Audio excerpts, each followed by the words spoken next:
OTB AM with Gillette Labs. Get the ultimate shave or your money back. Neon Night Edition available now.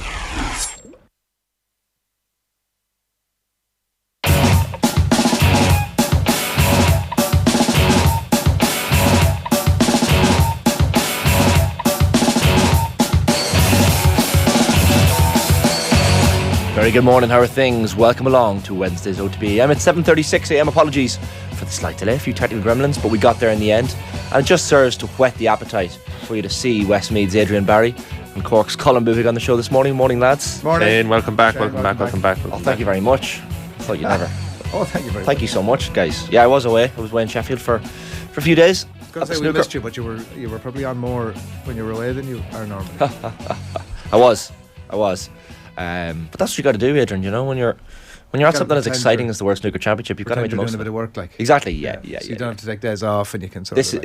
You've nailed it. That's your first rodeo, is it? My first rodeo. It was a lot of fun, I have to say. Yeah. Seeing Ronnie O'Sullivan in person at the Crucible. Yeah. I've seen Ronnie play exhibitions before, but never in competition. So that was an experience and a half, I have to say.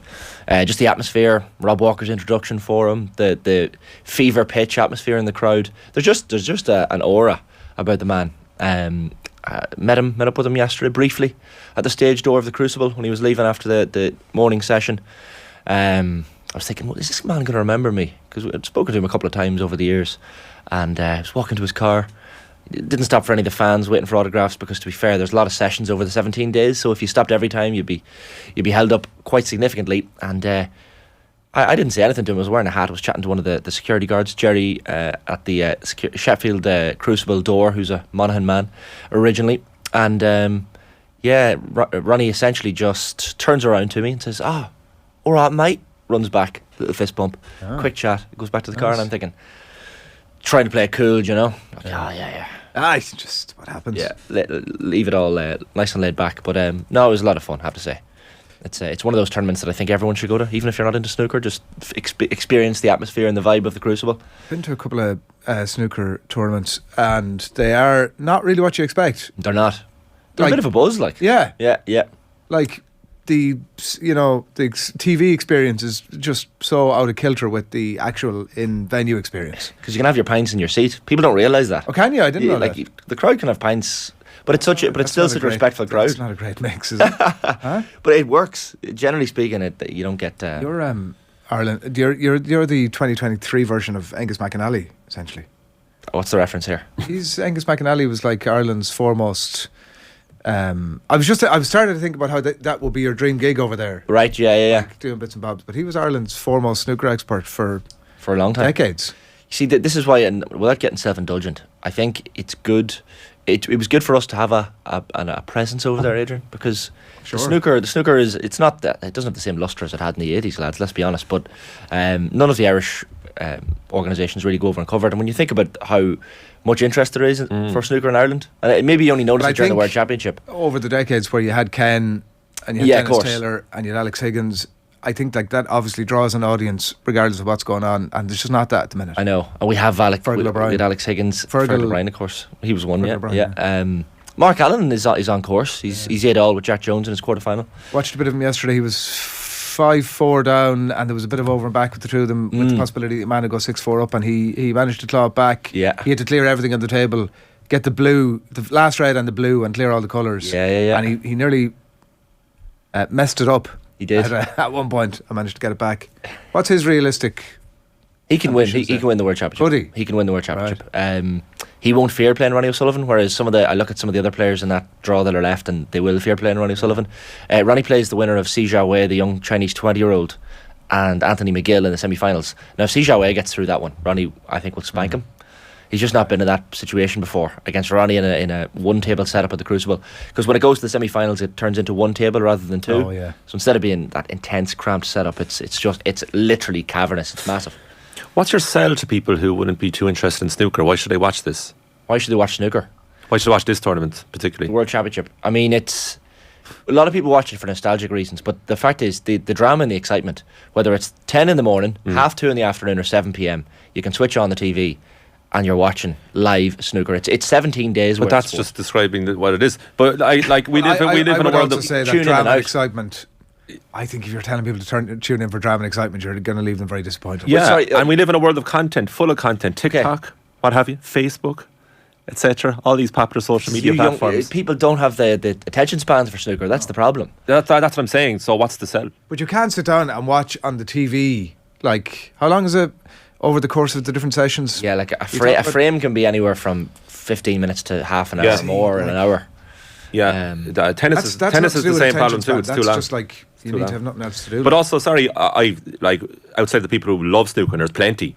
Millions and millions out there. It's a world-renowned sport and all that. But for those who aren't, well, the first thing is most people don't watch snooker because they don't understand the rules. They're looking at all these colours and they're going, "What's actually happening here?" I met a fella in Sheffield yesterday in the taxi, and he didn't even realise the World Championship was on, and he's from Sheffield, and he didn't understand. What? He was like, "What's a 147?" We were talking about 147s, and I was like, he didn't know what a 147 was. But if you explain the colours to people and the order and what it means, I mean, brilliant. What I would say is, well, Ronnie O'Sullivan, number one. If you're sort of teetering and you're not sure what the whole thing is about, watch the BBC either ran for the first time or re-ran a documentary at about 10 o'clock last night after the sessions were over. Steve Davis hosted. If the BBC ever produce snooker something that's nothing to do with the play, watch it. They just do such an amazing job. And that all the living former champions that were about, they brought in. Do you remember after Alex Higgins won it, he was beckoning to his wife to bring down the baby, and the baby was there, 82. And he was in tears, and it was very emotional. They had the baby there, Steve Davis chatting to the now 40-year-old woman on the floor of the Crucible, and Steve Davis himself started to get emotional when he remembered the heady playing days against. There's such a richness to that thing, and you don't need to be. I'm not like I don't watch a huge amount of snooker. Yeah, fair. So you don't need to be that. And that pulls you in. It's a nostalgic There's a BBC Alex Higgins documentary. Brilliant. I'm sure you've seen it. Yeah, it's absolutely amazing. But that guy was box office, and so was Ronnie, and so were a couple of others. And Shane, people in the comments, they're interested. They love it. I mean, straight away, like Noel Cahill asking you directly, Shane, is Ronnie playing well enough to win this? 100%. There's no doubt about it. He's 10-6 ahead of Luca Bracell now. He didn't even come out of second gear, I think, in that match so far. And as I said, the draws opened up. He's McGill or Seja away in the semis. And then you're talking a final against Selby or Higgins or maybe Mark Allen. Well, Kenny the Dad said it's a poor quarter-final lineup other than Higgins and Selby. Possibly, yeah. But as a result, the semi-finals I think will be fairly decent. And any tournament that has Ronnie still in it. By the way, Ronnie, and he revealed this in a press conference the other day.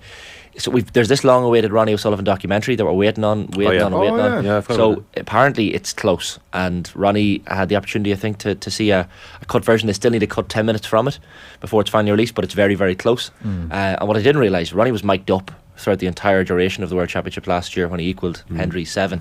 So even moments where he's having arguments with the referee or saying things to players or even crying with Judd Trump at the end, he's mic'd up for the entire duration of it. So I think this is going to be a brilliant documentary. It's from creators who have made some serious documentaries in the past, so it's something to look forward to for snooker fans. And you didn't just watch, you have some content coming our way. Out now actually on social media. Yeah, out now. Check the YouTube for the full interviews with. We did a bit of a backstage thing with Ken Doherty yesterday, talking in front of the roll of honour list and the hall where the players kind of pace back and forth before they walk out. Rob Walker, who's the MC broadcaster, really interesting chat with Rob actually. He's a fascinating guy. He's had a lot of loss in his life over the last 12 months or so. He's doing a run and cycle from Land's End to John O'Groats or vice versa to raise a bit of money, and just a really fascinating guy and someone who has a zest for life that's infectious, so you should definitely watch that one. And Jan Verhaas as well, as I described him, the Pierluigi Collina of snooker, the referee that everyone recognises. Is that a recommendation? He's got the stern look. That is the worst book that his book is the worst book. Collina's book? Oh my God. I haven't read it. Explain why. It was just, you know the way footballers biographies at times can be, and then we played Bournemouth. It was a cold Tuesday night. No. My shin guards went missing just before the game. It was one of those, and it was brutal. No. It was awful. However much you could stomach it from a player, from the referee, not having it. Do us a favour. We should talk football. OTBAM with Gillette Labs. Get the ultimate shave or your money back. Neon Night Edition available now at 7:45. match last night. Is that where you want to start? Yeah, it's amazing. I mean, really amazing. Like, we have Adam Pope on after the first ad break to talk about it. He was commentating on the game. Yeah, I should say we'll have Seanie Johnston as well talking the weekend's Ulster semi-finals. Lee Keegan is on the show at around 8:50 as well. We've got Anthony Forde, 9:10 a name, not familiar to all of you, but he's a Wrexham player who is Irish, so we're looking forward to chatting to him about the mad scenes at the racecourse over the last couple of weeks, and promotion from the National League finally after so many years away. But yeah, as you said, Adam Pope is coming up. 2 points dropped for Leeds, maybe? Well, not with the way the game went. Leicester should have won that match. Like, really, out of the two sides, I thought absolutely, yeah, the way it went. But like, one of the all-time great disallowed goals was scored by Yuri Tielemans at 0-0, which was given offside very annoyingly. Like, it was the correct decision. Obviously, he was offside, but the flick back and then just the nonchalant power that Tielemans consistently gets in his shots is reminiscent of his winner in the 2021 FA Cup final. So that was a pity that it didn't count, because it was great. And Ali McCoy's on Colm's BT Sport just livens up any game. Now, this game didn't need livening up, but he still added to it. And do you know what he said in his Scottish voice? What's a hit? Just like himself before him 20 He's years very ago. natural as a broadcaster. Co-commentary doesn't come naturally to a lot of people, but to Ali, it's like he's just buzzing to be there, and you can feel that through the screen as well, and through the commentary and through his words. I'd be worried for Leeds. Very, yeah. I'd be worried for them now. Like, I think just looking at them last night, what was it? What did Leicester score in 79 minutes? Something 79, 80th minute, yeah. JP Vardy comes on. You're looking at it, and I think, like you're hinting at, Colm, the goal felt to have been coming from a Leicester point of view. Totally, yeah. And at least it is. You kind of felt it was a pivotal 10 minutes for Leeds to try and hang on, given that, like, they have Bournemouth next, and fair enough, that goes whatever way it goes. They have City, and then they have Newcastle back to back. Yeah. So you're having to assume that there's 0 points gained there, and then they have West Ham and Spurs to close out the season. Now, they're not necessarily the trips or games at home as the last one is against Spurs, I think, of the most daunting variety. But and you know, they could possibly end up picking up some points in those games. But there are at least 2 games in there that are guaranteed 0 point. Look, they'll be games. gutted this morning. Like, Rocca had the header that outside of the Bamford sitter. Like, that was a great save by Everson from Rocca's header, point blank range. So they could have easily got 3 points, but like, they're sitting here this morning a point ahead of Leicester in 16th place. And but I thought the visitors were the far superior side, and like, James Maddison nearly scored right after the Tielemans disallowed goal. He came in at the back post. Maddison is he just really enjoys life. I really, really like Maddison. Do you see when he missed that chance and he was gesturing to the crowd? He was like, just like that, like laughing into presumably the face of mass abuse, and he just laughed it off. And I do love a sports person who laughs at abuse, that can just take the crowd on their merits bill. Leeds have conceded 14 goals in their last 4 games. Like, that is just a slide that at this point of the season you would have to have huge concerns about, and they also don't look like as if they've got the ability to score a huge amount up at the other end. So per Javi doesn't look like he's Javi Gracia. He doesn't have it. Like, I know the Leeds fans, like, when you look into all the Leeds social media posts now, you see the ratio of comments, and it's just Leeds fans hurling. And like, they've had, he's probably been a bit unlucky, and Leeds have been a bit unlucky. They've had a couple of key injuries late on in the season, and that's definitely not helping things. But they're a little bit, the result last night gives an awful lot of hope to, I think, teams around them. Everybody's still really in the mixer. I wouldn't like to be banking on them on the last day if they're even a point above as they are at the minute, above the relegation places. You just need to be better than 3 teams. So Forest and Southampton, you'd imagine, are in bother. Southampton are certainly in bother. They're going anyway.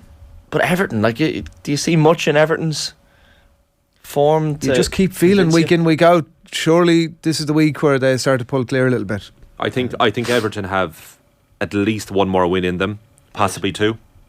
I said at the start of the season, my prediction was Southampton, Nottingham Forest and Bournemouth. Oh, so I'm going to stick. You got to stick. I'm going to stick with Bournemouth, although they're looking pretty at the moment, 5 points clear, but and a game less played, played than Leeds and Leicester. But I think, Leeds have just relegation written all over them, the way they play. And you can see the personnel of Leeds playing in the Championship, if you want to be brutal about it. You know, it wouldn't be like there's loads of stars in the Premier League missing if they go down. And look, Leicester's squad is no great shakes anymore, but like, you have 1 or 2 players there that will definitely get a move to a Premier League side if Leicester go down. With Leeds, Sinisterra is a fabulous player. Somerville is an excellent prospect, but nobody that really screams at you Premier League quality consistently. They have a lot of very exciting players, but it would make sense if Leeds went down, put it that way.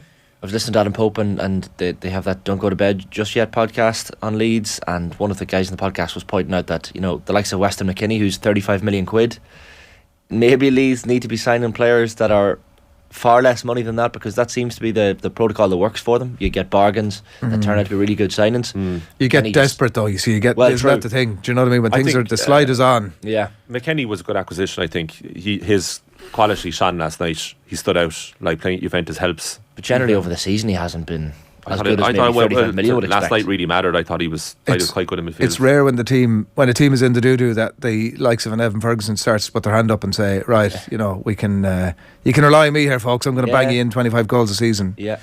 But like, even looking at Everton's run in, they have Newcastle on Thursday night. The Leicester game on Monday is monster. That could well end up deciding which one of those stays up. You have Brighton, which is at Brighton, which is probably a write-off. City at home, probably a write-off, and then Wolves and Bournemouth over the last couple of games. I can see a path there for Everton. A path to safety? Yeah. Would you miss Leicester if they went down? No, not current Leicester. We all feel a little bit sort of. Nostalgic. Can you talk about nostalgia? It was only a few years ago. Yeah. I think we all feel a little bit nostalgic for that, but I wouldn't miss them. Looking at them last night, grand. They gave it a rattle. Vardy scores his first goal in 6 months, whatever it was. Which I couldn't believe when the commentator said it was like 900. Madness. He's not playing. Like, no. He's doing well to stay at that level at that age as well. And he nearly had a second. You were an Everton fan as a kid, so you'd feel a little bit. There's a tinge of sadness if they and went you've down. Coleman there as well and stuff. You wouldn't like to see that happen to him. They obviously got that pulled off the Great Escape last season. So Sean Dyche, who's a likeable character as well. Once there's someone in charge who's a likeable character. Neil Warnock was in the press room yesterday at the Crucible. He's over. He's obviously spent plenty of time in Sheffield. But yeah, the likes of Sean Dyche, you don't want to see him going down. You don't want to see the characters going down. Too big a club to go down, Shane. That's too big to go down. Like Manchester United in '74. Yeah, one of a few teams not to ever be relegated from the Premier League, as in the birth of football, 1992 Premier League. Tell me this, Shane. Who do you want to see go down? Southampton deserve to go down. They'll be gone.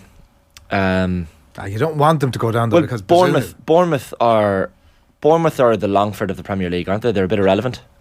No offence, I'm only messing. Wow. You know I'm only messing Longford. Wow. Jeez, I can hardly slag. Monaghan is seen by many as a bypassing point to. It's just no Donegal, need for that. Like, it's only a little slag. I should have said Westmeath. Kilkenny listening in this morning. I guess that about Shane. That would be currently relevant. No, but Bournemouth. Good luck to you if you go down. I think Southampton, Bournemouth, and Leicester. If I had to pick three, and it's tough because I mean, you want Forest to stay up. I think Forest add a little bit of something to the Premier League. I mean, Steve Cooper's done a brilliant job. They deserve to stay up. Maybe not based. Bournemouth on are probably safe. They're 5 points clear, yeah, but I could see them going down. I think Bournemouth are probably safe. Colm's just sticking to his predictions. I wouldn't mind to see them. I wouldn't mind to see them go down. What about what do we make of the whole Tottenham stuff? The issue that came up yesterday, the statement. I have the statement in front of me on Twitter. As a squad, we understand your frustration, your anger. It wasn't good enough. We know words aren't enough in situations like this, but believe us, a defeat like this hurts. We appreciate your support, home and away. And with this in mind, we would like to reimburse fans with the cost of their match tickets from St James's Park. We know this does not change what happened on Sunday, and we will give everything to put things right against Manchester United on Thursday evening, when again your support will mean everything to us. Together, and only together, can we move things forward. Sorry, I was just about to use a word there that I'll refrain from. That's just not true. Only together we can move forward. Come off it. Seriously. I mean, I would have several issues with the statement, but that give us your several issues. Come on. The nonsense at the end of it of we all need to be in this together. It's us and the fans. If you cut us adrift, there's no chance we can get out of it. Come off it. What do you want them to say though? Well, if I'm a Tottenham fan, that's the last thing I need to be listening to. You're dependent on us, like making a bit of a racket in the stand to get you get stuff sorted on the pitch, and we'll be behind you. Like, this is not that stuff. They're damned if they do and damned if they don't. Because if they don't reimburse the tickets, and they're not damned if they do. Because if they do get it right on the pitch, then everything just falls into place. Once you get it so wrong on the pitch, you have to reimburse the tickets. I totally give some sort of a gesture. No, I think this idea of the reimbursement stuff is nonsense. I have it here in the notes. Dangerous precedent? ? It's not a dangerous precedent. Why? It's crazy, right? Arsenal did it with they lost 8-2 to United. Because where do you stop? Like, but loads of teams have done it over the years. Well, hold on. Last weekend went under the radar. One of the worst Premier League games to ever happen in Sellers Park. Crystal Palace 0, Everton 0. Yeah. I watched back the highlights match of the day. They tried their best, God love them. I felt sorry for the editor. The chances were like, do you ever play Football Manager or Championship Manager back in the day? And every time it appears on the screen, the 2D thing, it's like, okay, this is going to be a chance, right? And sometimes it goes over and wide, way wide, or a FIFA replay if you're playing the console. It was like bare minimum stuff of that. Like, how does nothing happen for 90 plus minutes? Now, you could argue, oh, sorry about that. That was absolutely shocking. And apologies to the Everton fans for travelling down south. We'll reimburse you because that was terrible. Yeah. Both teams picked up a point so that you don't have to reimburse anything. I think they've embarrassed themselves. I think they've embarrassed themselves as a club with this nonsense. And by the way, it looks like it was player-led by all accounts from the statement. It looked like as if this wasn't a central sort of we better go and pay the fans back. That makes sense, does it not? Players pay those fans back that had to witness that. It's embarrassing. Like, they spent their hard-earned money to go to this match up in Newcastle. Was it Cameron that was with us in the Friday Fire Pit where we were discussing this last week, and he said that's not the way fandom works. You're not entitled to a refund if your team don't show up. Yeah, it was Cameron, yeah. And you're supposed to support your team through thick and thin. I get that. And actually, to see some of the Spurs fans leave after 21 minutes was ridiculous. I think you shouldn't be leaving after 21 minutes. But it's a nice gesture to get the cost of the match back. You know my view on like, if you pay into the game, you're entitled to do what the hell you want, right? Like, making embarrassing videos, doing a mini commentary of yourself leaving the stadium is that was also slightly embarrassing. But regardless, I think you're entitled to do what you want. And if you want to make a bit of a statement by walking out, I would say more, what the hell were the team doing 5-0 down after 20 minutes? Yeah, absolutely. I think you've nailed it, Adrian. You said they're just drawing attention to themselves here with this statement. And you're right, like, it's like just keep your head down. Like, of a De Gea statement on Instagram, or a hangdog Harry Maguire interview after they've just been beaten and they've scored a couple of OGs. It's another version of that, and I just think nobody asked for it. Stop doing it. Focus on getting stuff right in the pitch and get on with it. Well, lads, can I just briefly stop proceedings? I was worried about him. And I think our community was worried about him. He's back. Bobby Dwyer, we hadn't heard from him. It's like, Bob, what's wrong? He was all over Twitter, I could see him, but he's written in this morning, complete bollocks from Spurs, but this is a spin from Levy, panicking that the atmosphere will be toxic in the stadium tomorrow. And I myself will be shouting, Levy out. Would you agree with the Levy out sentiment? He delivered this amazing stadium. Yeah. That stuff, your crowd, both of your crowd are the same. You never hear about the Glazers when United are going well. You do now. And it's the same about you do now, Levy. I think now, regardless. Well, things are not going well at the minute. United fans were chatting Glazers out when they were parading the Carabao Cup trophy around Wembley. I mean, things are going pretty well at that point. I don't know. The Mickey Mouse Cup. Mouse Cup, yeah. But I think the Levy out stuff is fair game. I think I understand why Spurs fans would feel that way. Be careful what you wish for. Yeah, I mean, we were talking about this yesterday. Phil, Kathleen, Ger, and Johnny. The thing about Levy is, like, he's, I suppose, morally slightly better off maybe than other club owners in the Premier League, but at the same time he jumped at the Super League when there was an opportunity to list like that. He was like, yeah, I don't mind the Premier League, so he ain't so clean. But I wonder is the grass definitely greener without Levy? It's just I'm just putting it out there. He's getting an awful lot of criticism. Seems to me he's trying his best. He doesn't have this effervescent personality. He doesn't talk much in public. Doesn't look great when he doesn't do that. Doesn't need to, though, does he? I don't know. You're not expected to. He's delivered this incredible stadium that I don't think should be unmentioned at the very least. Does Spurs still get top 4? I don't think it should be unmentioned. Got to be mentioned. I don't think they can they? I mean, I think the top 4 is pretty, like, the more than I was saying about Bournemouth. Who knows? It's City, Arsenal, Newcastle, and Man United. I think that's the way it finishes.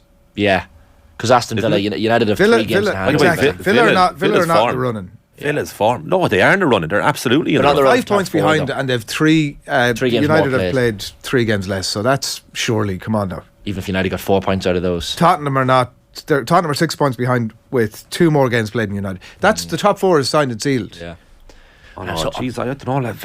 Like, Villa are coming in. They've only 5 matches left. They've only 15 more points to play for. They're just running out of time. Your man has done an unbelievable job. He was 15th. They were 15th when Emery came in. Like, just an incredible job they've done. And Like every week that passes, I know this point's been made, but it does say to you, Stevie G just needs to find a role in punditry and. Doesn't look good, does he? Oh, he kept Rangers unbeaten for a season, Adrian. Yeah. Our own Stephen Doyle pointed out last night after Villa won again. United play Tottenham on Thursday and then Villa go to Old Trafford. So they are in the top 4 race. Like when, and Steve also points out here. Oh no, they're not. When Emery took over, they were 16th in relegation. It doesn't matter who they're currently 5 points behind 4th place with 3 games extra played. If results go their way elsewhere, I'm saying you go from 16th to a Champions League contention, like potential manager of the year candidate here, like, and Stevie G, like he must be looking on being, oh my god. Are you saying that Villa that the top 4 is not going to finish as is? No, I think it will. I'm just saying that they're in contention as an outside shot. By the way, just before we go here for the ads, Evan Ferguson, new contract. Oh, good move. 30 grand a week, so it's 10 times more than he was on previously. Well deserved, well earned from Evan, I have to say. The interest from Manchester United apparently was real and legitimate. They really did want him, but they realised fairly early on that it wasn't going to happen. But I think it probably is the best move for his career, isn't it? Staying at Brighton for another couple of years. I don't think there's anyone that would really, from an Irish perspective, see that this is a bad thing at all. I really enjoyed watching Brighton, I have to say. Oh yeah. Through the lens of how's Evan Ferguson getting on over the last few months. The only thing that I was surprised about was that this didn't happen. You know, he signed new terms, I think it was in October when he just turned 18. I'd said it over the last couple of months that when the form had started to go that way, I was kind of almost a bit surprised that he hadn't sat down sooner. So it's no great surprise, and it probably is the right move. Like, it's probably, I don't know what you're talking about, but what length was the contract? The new contract? 2028. 2028. So when that expires, he'll only be 23. Yeah, but he's not going to be there. He's not going to be at Brighton. But even if he was, just for argument's sake, he'd still have a whole career ahead of him. And the Euros in Dublin that year as well. What a year that's going to be for Evan. He's probably going to do another year at Brighton. Right, and that's probably about right. Maybe another 2 years. Depends on how it goes. If he's continuing the current form, the clamour is going to be out. The clamour was already big. The clamour is going to be off the charts. If his form drops off next season, for argument's sake, then he might go. Well, you start to look at that point of what's the number, right? Like, as opposed to what does Evan Ferguson want to do with his career? Because it is the right thing for him as a player now, clearly, for the next year to stay at Brighton. Hopefully the manager stays there. Hopefully they manage to hang on to Matoma and some of the other players that are around him that are creating the chances for him. But I think the glamour the money will get so big probably if he continues that current form. He'll just have to. They hold on to Caicedo and McAllister in midfield as well. Just keep the core of the team, and like you said, Adrian, Roberto De Zerbi is probably the big thing to stay. 100%. I have everything. Like, he's in such a brilliant position, and it's great to have a potentially great Irish footballer again. Yeah, we'll keep tracking Evan Ferguson. The hype train is real here in OTB AM, as it usually is. On this Wednesday morning show, as I said, loads still to come. Seanie Johnston talking the Ulster semi-finals this weekend on Saturday and Sunday. We'll have the sports news as well. Lee Keegan will be with us to talk more GAA. Anthony Forde, who I mentioned, Wrexham footballer, who is Irish. Colm Boyle, then from last night's show, we'll hear from later on. But after the break, it is Adam Pope talking Leeds.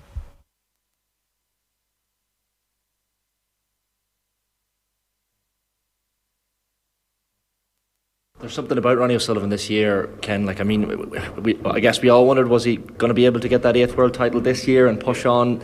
He's been playing brilliant stuff, and Luca Brissell so far today 6-2 ahead. But even in the Vafai match as well, I was at it myself the other day, and you could see even when Vafai takes that mad break off in the second frame, it doesn't really perturb Ronnie. He looks very, very focused. He looks very, very focused, very determined. And even when Vafai tried to roil him a little bit, it sort of had a back for it because Ronnie had a determination about it, and he sort of poked the bear too much, and the bear growled, and he woke up, and it was probably the wrong thing to do. But it just shows you how much O'Sullivan wants this. You know, he says he doesn't care about snooker and all that. Of course he does. You know, you saw how much he cared when he won his 7th last year, and he hugged Judd Trump and was probably in tears.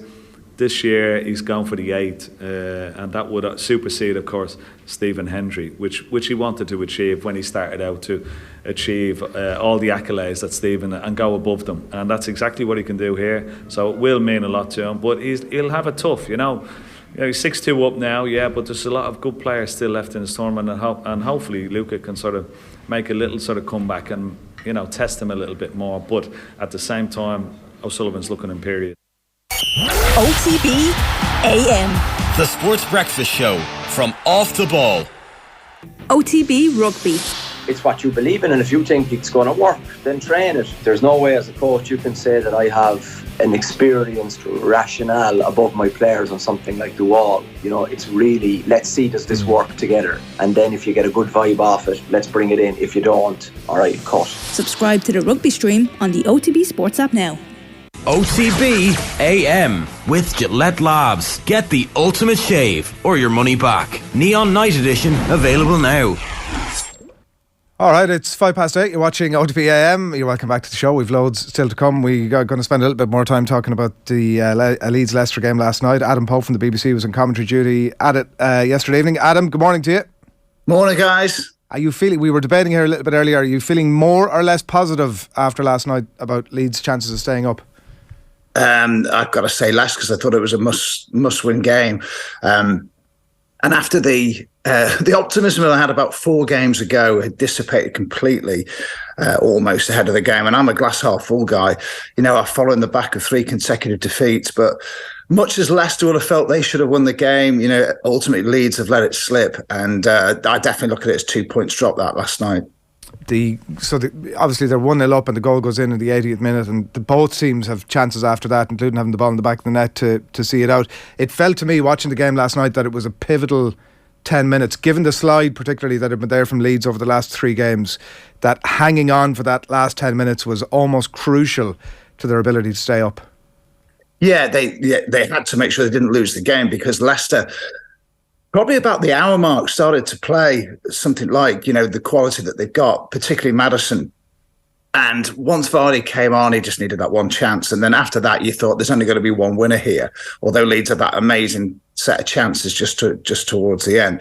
So, yeah, it was right that they stayed on. The problem was that the fans were like urgent to go forward and get the winner, and were pleading for Wilfred Gnonto. And I heard something I'd never heard before, guys. Literally, the fans were singing "Make a Sub" to Javi Gracia.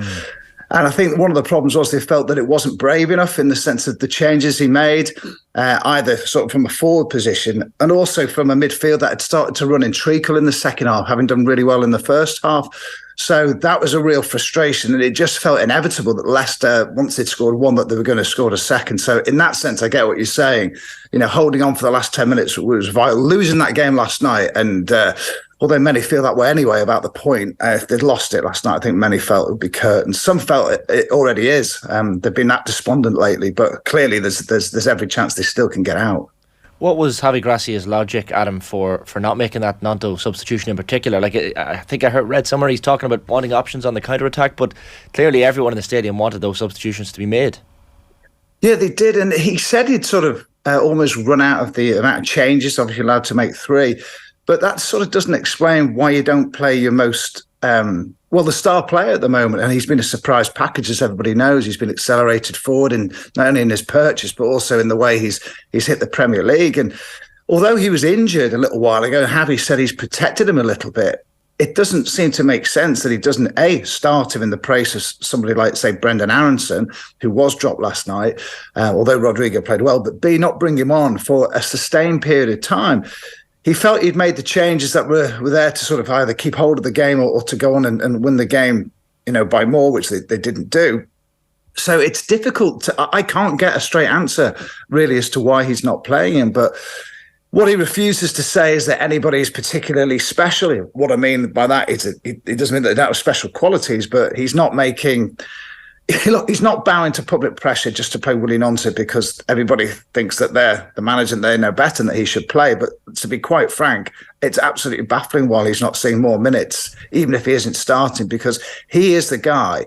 And particularly if he starts, he will grind a team down because of his effervescence and his ability to just keep running at defences. And, you know, you looked at the left back last night for Leicester, Victor Christensen, and you're thinking he was ripe for the taking there. And, you know, having Willie Gnonto run at him for 10, 15, 20 minutes could have made all the difference. But it feels like a real moment missed in the game to have added some go forward, if you like, for Leeds, just as they were beginning to sort of feel like they were going backwards. There's obviously something he's not sure of, Adam, like either in terms of the team and their ability to hold defensively, and he couldn't be faulted for that looking at the 3 games previously, or something about the player himself, which seems unlikely. But that's the stuff that he can't talk about publicly, particularly where they're at this stage of the season. Yeah, I think that's where people are feeling like, is there a problem here? But maybe we're overthinking this, and he's just taken an overcautious approach into the back end or into these few games where he felt that maybe not losing was particularly important. But I don't think bringing Gnonto on into one of the 4 positions was going to sort of disrupt them defensively. I'd say the problems were further back. I mean, McKennie and Rocker had poor games on Saturday at Fulham, McKennie particularly, and everybody was surprised that he was picked. I've got to say, last night he had a good first half. But second half, he was anonymous, and Rocker was struggling too. Rocker misses a great chance. I get that late on, but they were struggling. And that's where the problems have been. And that's where people felt the change should have been more so, if you like. Yes, people wanted Gnonto to start, but others thought maybe Forshaw would have been a good place to start as well.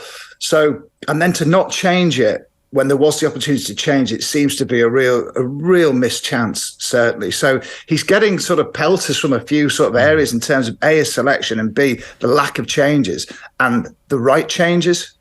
It's the level of scrutiny that's on a team like that are hovering just above the relegation places, of course, as well. Every single little decision that gets made tactically or from a substitute's point of view gets analysed within an inch of its life, as it did on the TV last night, where there was a lot of chatter about the brilliant defensive work that a lot of the attackers were doing, and some of the pundits particularly were vocal about the fact that the attackers should have been up the other end of the pitch. Easily said when you're away from the heat of battle. I presume when you're in the middle of it, like the manager's obviously urging his players to defend like that. But it's very hard then, Adam, to get the balance, isn't it, with the points that Leeds are clearly craving, keeping the attackers at the area of the pitch where they have the possibility to do that, finding that balance. And it almost speaks to the Gnonto conversation as well, to a degree, with trying to hold firm with an unbelievably leaky defence.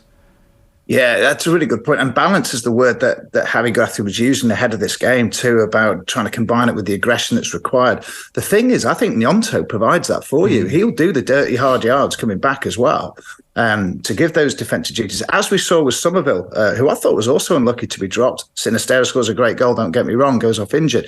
So they do have that. The aggression he's looking for was there. And I know what you're saying, because I think you're probably referring to Rodrigo here. He had a game where we literally thought he was going to take on the whole of Beeston and Hunslet. He was so aggressive. Incredible. He set the tone. He dropped back. He played more as a sort of like, a hard tackling midfielder almost last night, as opposed to being right up there with Patrick Bamford. But his contribution was really telling, and it lasted for, over an hour. But he wasn't doing a role that you'd normally expect him to. But it was effective last night, you have to say. And it wasn't a game full of loads of chances either. You're not thinking, there's a ball that's gone in that Rodrigo should be in the end of. So in that sense, it almost worked. It was fine margins. But those defensive duties were done by players that you weren't expecting it, Rodrigo being one. But when the chances did come, oh my word. I mean, the Mark Rocker moment, a midfielder doesn't score that many goals, and he's only got one so far this season. Great chance. And Bamford, although he was trying to be absolved of responsibility at the end by the head coach saying that he would have been offside, it's still a horrible miss. Whether you're offside or not, you've got to hit the target there. So in many ways, the team functioned quite well, particularly in the first half. But in the second half, I felt they got a little bit overrun.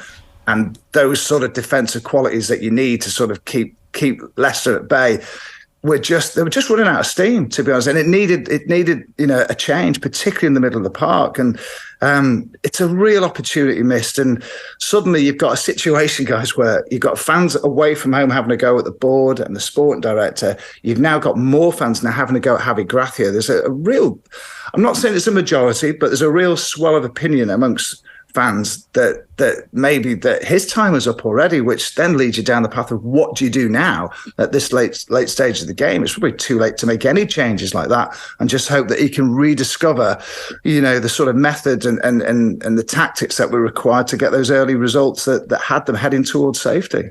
The Patrick Bamford miss in particular, as you say, Adam, was just incredible, regardless of offside or not. But how do you explain that, the Bamford form or lack thereof? Because you see people online saying, he's just a changed player, he's not the player he once was, and then there's others saying he just needs a goal or two to kickstart him again and get him on a roll, and that striker's confidence and get it back. Where do you stand on Bamford and what's happened to him? Well, Patrick Bamford has been pretty much broken for, the best part of, 18 months with various injuries. I mean, all sorts. And people point back to, the hard yards in the Bielsa era and the high intensity and the training particular. And he had all sorts. I mean, anything that could go wrong for Patrick Bamford has gone wrong. So to actually be back on the pitch playing and showing something like the fitness that we've seen before and his ability to occupy defences particularly, that seems to be returning. He did a lot of good work, winning free kicks, holding play up. Look, he has scored a few goals lately as well.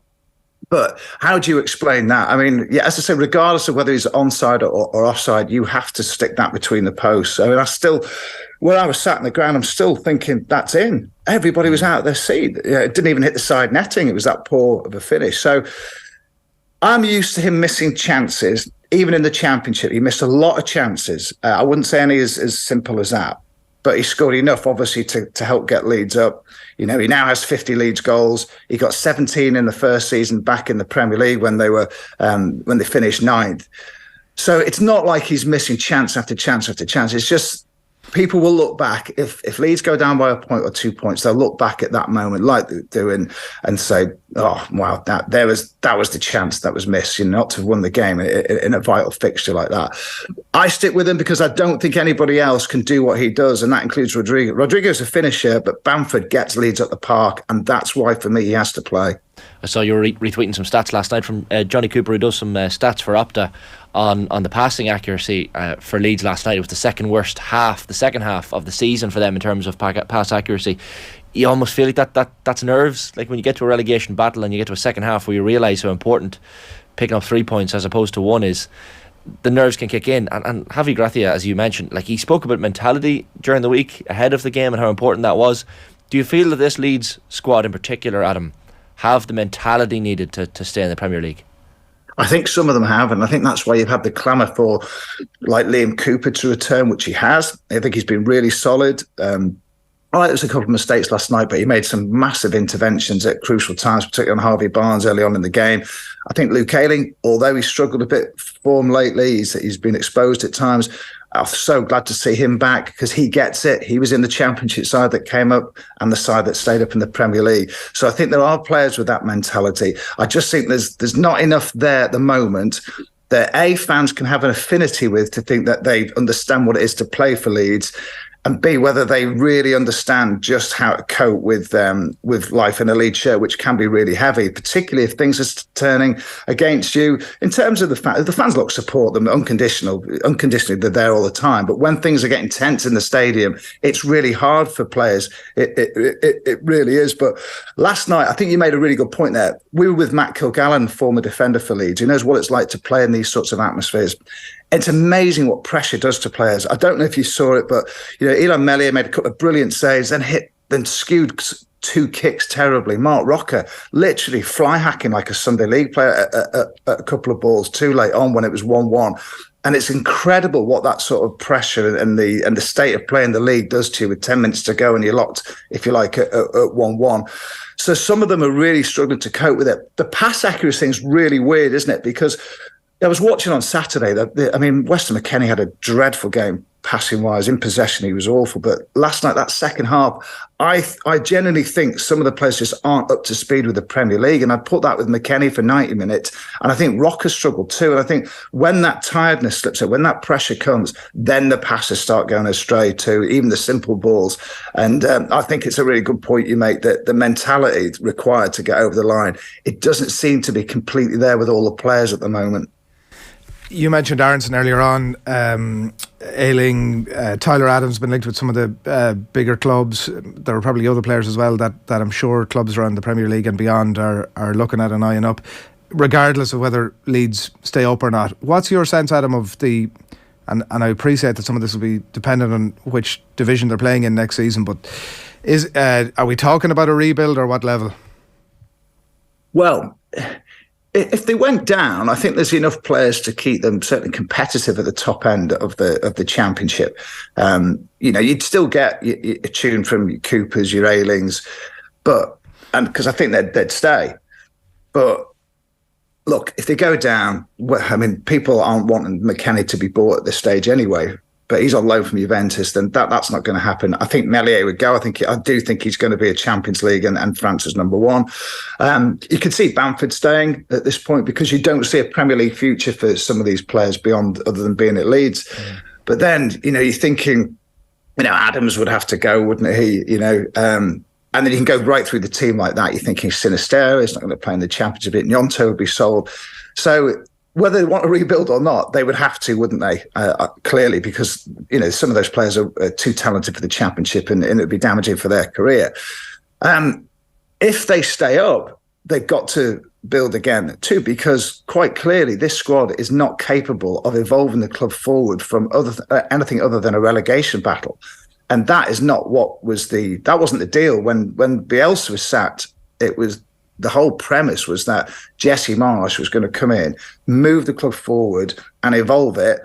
And obviously now it's in another firefighting situation with a manager that wasn't even first, second, third or fourth choice. So the squad isn't there to move forward. So it does need a rebuild. Whatever way you look at it, it's either forced to rebuild in a different way to cope with the Championship life and come back into the Premier League, or to move them forward in the top flight. And at the moment, they're a lot of money away from doing that. And of course, a takeover, which is, it looks like the 49ers will be coming in sooner rather than later. Don't know what the situation is definitely if they go down at the Championship, guys. I think the price will be a lot less, clearly. But otherwise, you're looking at the thick end of a sort of 450 million, 500 million pound deal for them to take over the club, which we would imagine would be in the summer if they stay in the Premier League. But then you need the finances on top of that, clearly, to move the squad forward. And one of the big things as well is, like, the current regime, Director of Football Victor Orta is getting a lot of hammer for the signings that haven't worked and the mistakes that have come to light. The John Kevin Augustin farce, for example, for the transfer and the wages that they're going to have to pay on a 5-year deal. Jorginho Ruta, 36 million, sat on the bench.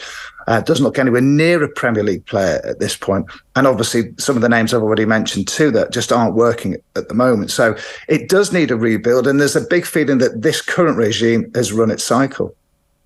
Adam, you mentioned the word discontent there a few minutes ago, and we see a lot of the discontent from Leeds fans on social media for sure, but that's a place where you're going to see that sort of thing anyway.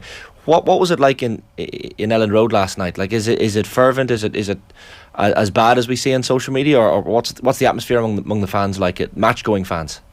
Well, it was interesting because I think we were expecting it could turn toxic pretty quickly. What they did was, so when we got into the ground, I have to say, it didn't feel as nervy as I was expecting it to. And we're sat right in amongst the crowd in the John Charles stand, the West Stand there. So you do feel it around you. Yeah, people were tense and they were, anxious, obviously, but it wasn't, so you didn't feel it was going to boil over. And that, I think, was because they set the tone in the first 5 minutes by going at Leicester pretty hard. There was a few challenges left in. Rodrigo was bumping players off the ball. And I think that really, really helped. They thought, right, Leeds are about this today. They're setting about Leicester and they're going to go for it. So that certainly stopped it from turning towards the board, which we were expecting, to be honest. We've seen it a few times already this season. The discontent really set into the second half when it was clear that Leicester were getting on top and the substitutes weren't being made, that everybody was trying to suggest. And then there were a few cries towards Victor Orta on the final whistle too, but it wasn't, it didn't boil over in the way that we expected it might have done yesterday because of the way that the game transpired from the off. But by the end of it, people are feeling, that's 2 points dropped. And to be quite frank, a lot of people think Leicester should have won the game too. Yeah, absolutely. Well, 5 games left for Leeds, starting with that trip to Bournemouth this coming Sunday at 2 o'clock. We'll keep track of how things pan out for Leeds over the next number of weeks. Adam, great stuff as always. Thanks a million.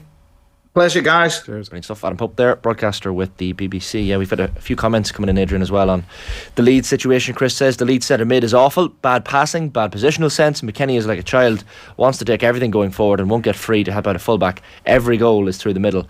Interesting one from JP Wright as well. Would Bamford make the Ireland squad now? Nah. Probably not. There was a clamour for it at a time. Yeah, look, I don't know. I do believe that point that we were chatting about there, that every single thing that happens in a team that are in that position gets scrutinised within an inch of its life, and maybe there's an element of that's right. But certainly there was a little bit of fight shown last night. Obviously, with some of those attacking players, Robbie Savage was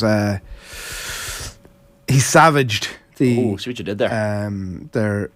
He said, the clip that they were showing last night was Leeds attacking players defending, and he was saying it should be Leeds attacking players attacking. Now, who am I to challenge the opinion of a player who's had such an epic career? But you're going to do it anyway. Well, I mean, if Leeds end up, it's an impossible thing to know, because we could be easily have been sitting here this morning, but Leeds have been beaten 2-1. At which point you would have been saying, well, if they'd just track back and they'd put in a challenge or tried a leg in midfield, and there were certainly players doing that, and they were certainly showing a bit of passion. So it's like, it is impossible to know. If it was a point, right, that was like moving them 5 points clear of the relegation places, you would have said that, Javi Gracia has done everything that's exactly required. He was right to leave Nonto on the bench. The attackers were right to be defending. It's the context of where they're at is so important. But I do think, like, just looking at the fixture list, I think it'll come down to the last day of the season for Leeds, as it will for, clearly, if that's going to be the case, it'll be the case for some of the players around them, and they have Spurs, so reason to be hopeful. There was a point in time where we thought that the title race, the top 4 race, and the relegation battle would all come down to the last day of the season. Probably looking maybe top less four, likely on top 4 done. Probably done, yes. Title fifth race will be up for that race we'll see, but it depends on tonight. We haven't even mentioned tonight, like. No, you forget. Tonight. I said on the show last week, Shane, right before it was Friday, so it was before the Southampton match, so I'm not Captain Hindsight. Of course. I did say that I would see a position where Arsenal could beat City. I'm not saying they will beat City, but I would see a position where Arsenal could beat City and still lose the league. Yeah. Because of what was going on around them. And I felt that before the Southampton game. I sure as shit felt it after the Southampton game. Yeah. And they're a very hard team to depend on. Well, that's going to be an absolute cracker tonight. Arsenal, Man City. I mean, we'll of course look back on that game. That game could end up 3-0 to City. But yeah, whereas you can't see it ending up 3-0 to Arsenal. You can't. Like, realistically speaking. We'll cover all bases and say could also end up being 1-1. It could be what? Well, 3 draws in a row for Arsenal. I can't see an Arsenal win. No, especially the recent form for sure. Can't see it, but as I said, we'll react to that game for sure on tomorrow's show. Now, we will be hosting a live UEFA Champions League roadshow in partnership with Just Eat. It's coming your way on the 3rd of May in the Mansion House in Dublin. We'll be joined by UEFA Champions League winners John O'Shea and Wes Brown, as well as the Arsenal legend Paul Merson. It's sure to be a brilliant night's entertainment. This is an exclusive off-air event. Tickets are limited, so don't delay. Go to offtheball.com/events. See you on the night. Just Eat, the official food delivery partner of the UEFA Champions League. Now turning our attention back to the GAA and to Ulster GAA. Time to say a very good morning to the former Cavan footballer, Seanie Johnston. Seanie, good morning. How are things? Morning, man. How are you? Keeping well. Thanks for joining us as per usual. We figured we'd take a bit of an in-depth look to head to the Ulster Senior Football Championship semi-final action this weekend. So Derry versus Monaghan is at Healy Park in Omagh this Saturday at 5 o'clock, and then on Sunday at 4 in Clonus is the meeting of down in Armagh. We might as well start with the opening game. Seanie, a figure. So Derry Monaghan in Omagh. This one's getting the appetite whetted, I think. A lot of people expected it to be a Derry Tyrone semi-final. It hasn't panned out that way, but either way, Rory Gallagher, he probably has a few things to iron out. The goal concessions, maybe in particular against Dublin and Fermanagh as well, will be one of those things, Seanie. Yeah, and I suppose it's interesting. People are kind of making a correlation towards these goals are getting conceded when Conor Glass is not on the field. So that's a big thing for Derry. I'm a big fan of this Derry team, but I think a huge thing for them is obviously going to be squad depth, particularly going into the All-Ireland series where matches are coming thick and fast. They need their best players on the field. That was probably seen in the league final. They were without McCaig, without McAvoy, without Conor Glass. So when they have their best 15/best 18 players on the field, because he doesn't tend to use too much more than that, they're going to be a formidable outfit and it'll be a challenge for anyone. But when they're down one or two players, you've seen it without McCaig, they struggled to pick up Con O'Callaghan. He had done such a good job on them in Celtic Park. And then without Glass, their defensive structure isn't just as compact and as strong. So keeping all their best players in the field is going to be huge for Derry. When you think of those big men, you mentioned Conor Glass, Niall Toner as well, and Brendan Rodgers. A little bit naive, you felt watching that Fermanagh match. Fermanagh seemed to go long with a lot of the kickouts early on, which just played into Derry's hands. You'd imagine if you're Vinnie Corey and you're Rory Beggan, especially this weekend, you're thinking about that. I mean, the long kickouts against Derry just don't seem to work most of the time.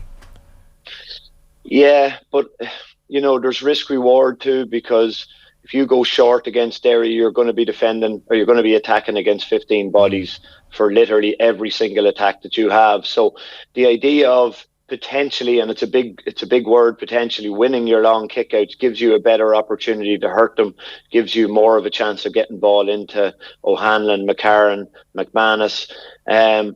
But like Derry are going to do, like they don't seem to change in terms of their kick-out strategy. They'll go man to man, and they'll hope to pick off maybe 2 or 3, not even that amount, maybe 2 short kick-outs of Rory Beggins where they'll put really pressure on, and they'll be able to turn over 1 or 2 of them, and they'll hope to get a goal chance out of that. But look, Monaghan need to have a lot of variety in their game.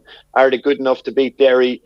Yeah. Do I think they will? I don't think they will. I just think this Derry team they're kind of on a crest of a wave. They're very, very well set up.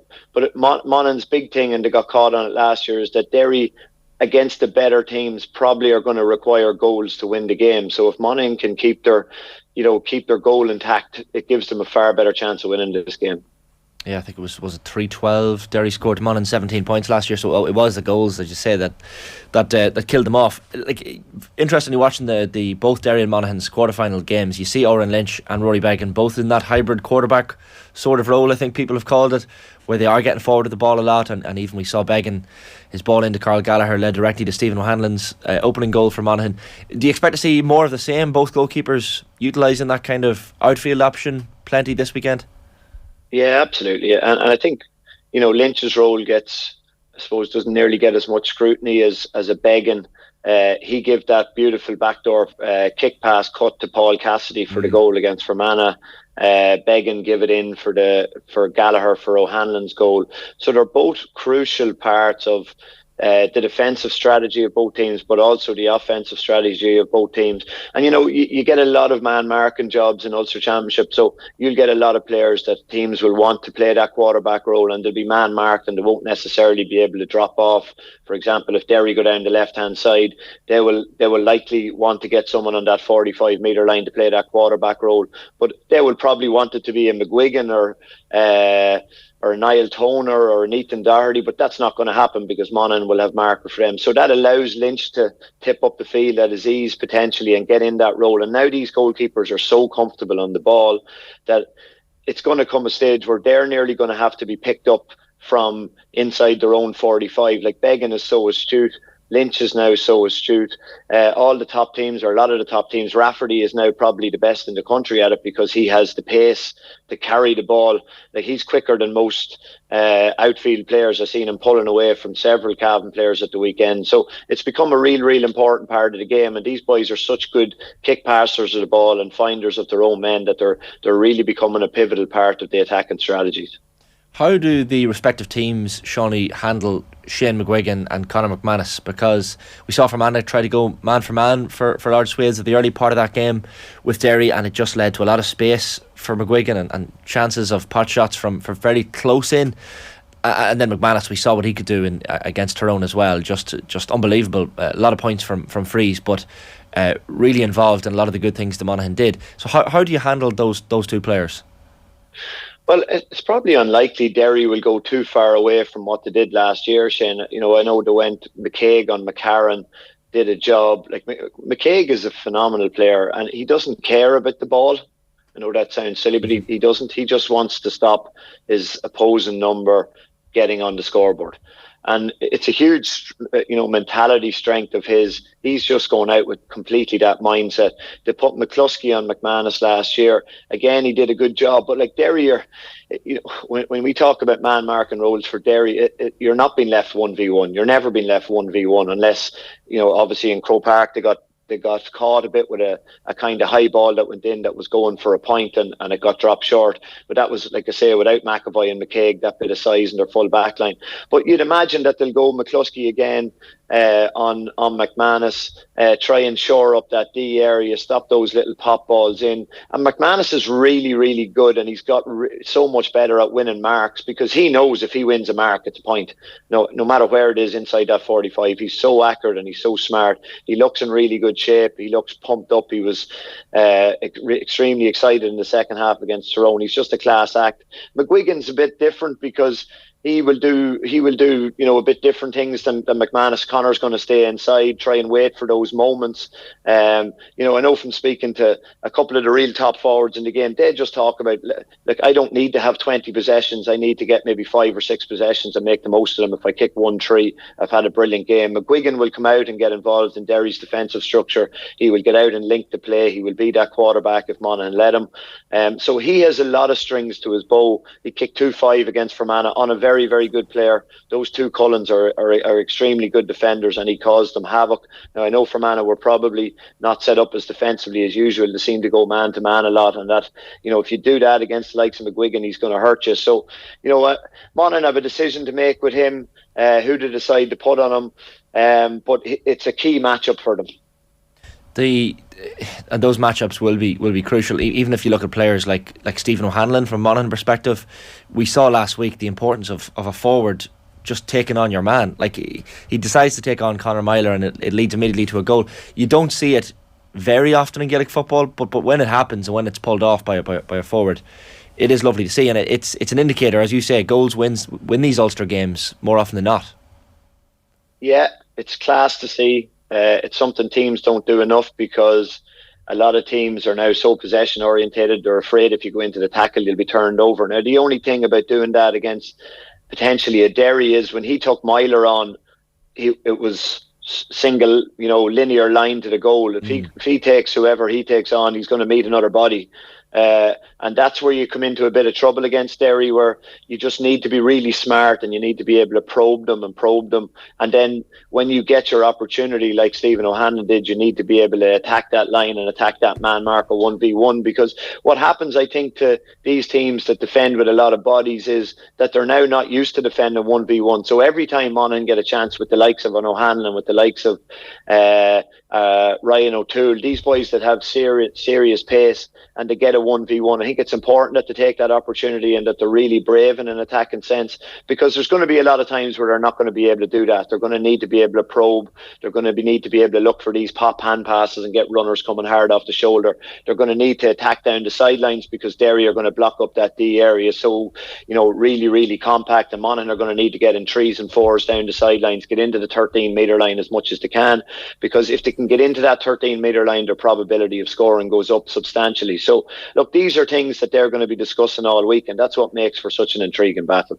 I see Conor Glass is out in a lot of the papers today. He was at a launch yesterday, and we kind of touched on him a little bit earlier on, but he's obviously had a lot to say about the club final too, and I'm sure there's a bit of fire in the belly off the back of that too, that keeps him going for the year. What we've talked about him for so long, the impact of him, the age he's at, and how much he could end up dominating around the middle for Derry for years to come. People are very aware of his talents, and but not always able to tone him down. What do Monaghan do with him? Yeah, look, it's not to me, the Derry midfield is now the best midfield in the country. You're looking at Dublin with Fenton and McCarthy, and I think what helps Glass so much, honestly, is that teams are now focusing so much on Brendan Rodgers. He's such an attacking force for Derry, Rodgers. Like, he's exactly what they need, because they know that a lot of their attacks are potentially going to be quite slow, because they have 15 men behind the ball, and I know you'll see them sprint up into their full forward line to give them that depth in the attack. But Rodgers allows them to break lines, and when he does that, Glass tends to be off his shoulder, and Glass is a better kicker than Rodgers, if that makes sense, in terms of a score getter. I think Rodgers is just so quick and powerful, and he draws defenders to him, and then they can get Doherty and Glass off the shoulder. Monaghan, it's a big call for them, because they have a lot of people to tie down there. A lot of Derry's major influences are going to be coming from deep. Obviously, you have McGuigan up front and Ethan Doherty up front, but McFall has another couple of weeks in the legs. Potentially, could he start? Potentially, I'd say is he going to get game time? But with Glass and Rodgers, you're nearly getting to the stage where you're thinking you need to man mark both of them, but that makes you very, very suspect at the back, because it's taken 2 people out of your defensive shape. And this Derry team have now become so game aware that when you're getting man marked, you've seen Rodgers at times with James McCarthy was man marking him. He would go to the sideline. He would just head off, keep himself out of the attacking sense, and allow Dublin to be down one body in terms of defence, and one body is important, especially to this Derry team.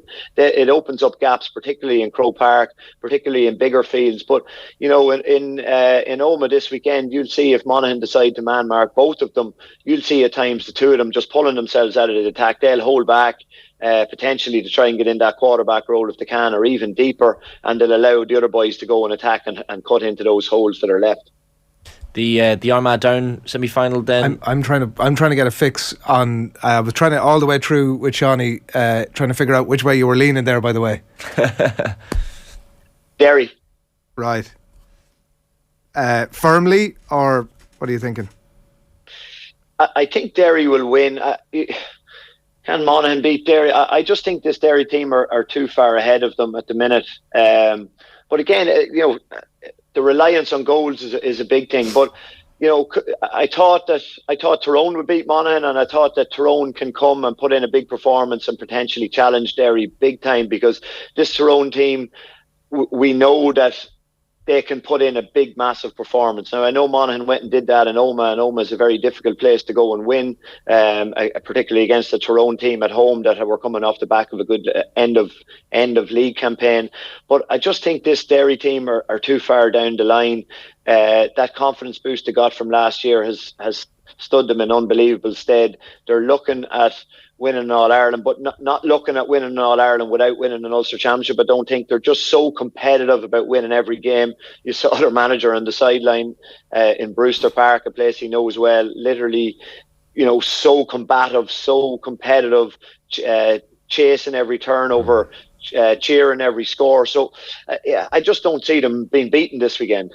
That's what we want to hear in Monaghan anyway. I think Derry are massive favourites. Not happy now, Seanie. You've upset him. Yeah. I just you can't did tell me to put the pressure on them before I come on. Good man, Seanie. I can't see Derry being beaten, lads. Just can't see it. Wink, wink. Get out of it. Armagh Down is the other one in Clonus on Sunday afternoon. Seanie, you'll have seen Armagh up close and personal when they beat Cavan in the quarter final. And look, they had 9 different scorers. They were reasonably impressive. 7 ahead at half time, 5 ahead at full time.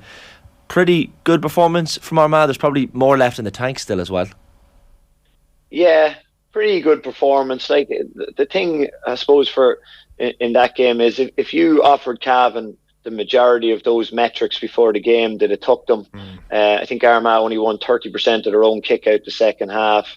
You know, they got a lot of scores off turnovers. Cavan gave up the ball far too cheaply to them. But like, they've now got an attacking element without Rian O'Neill.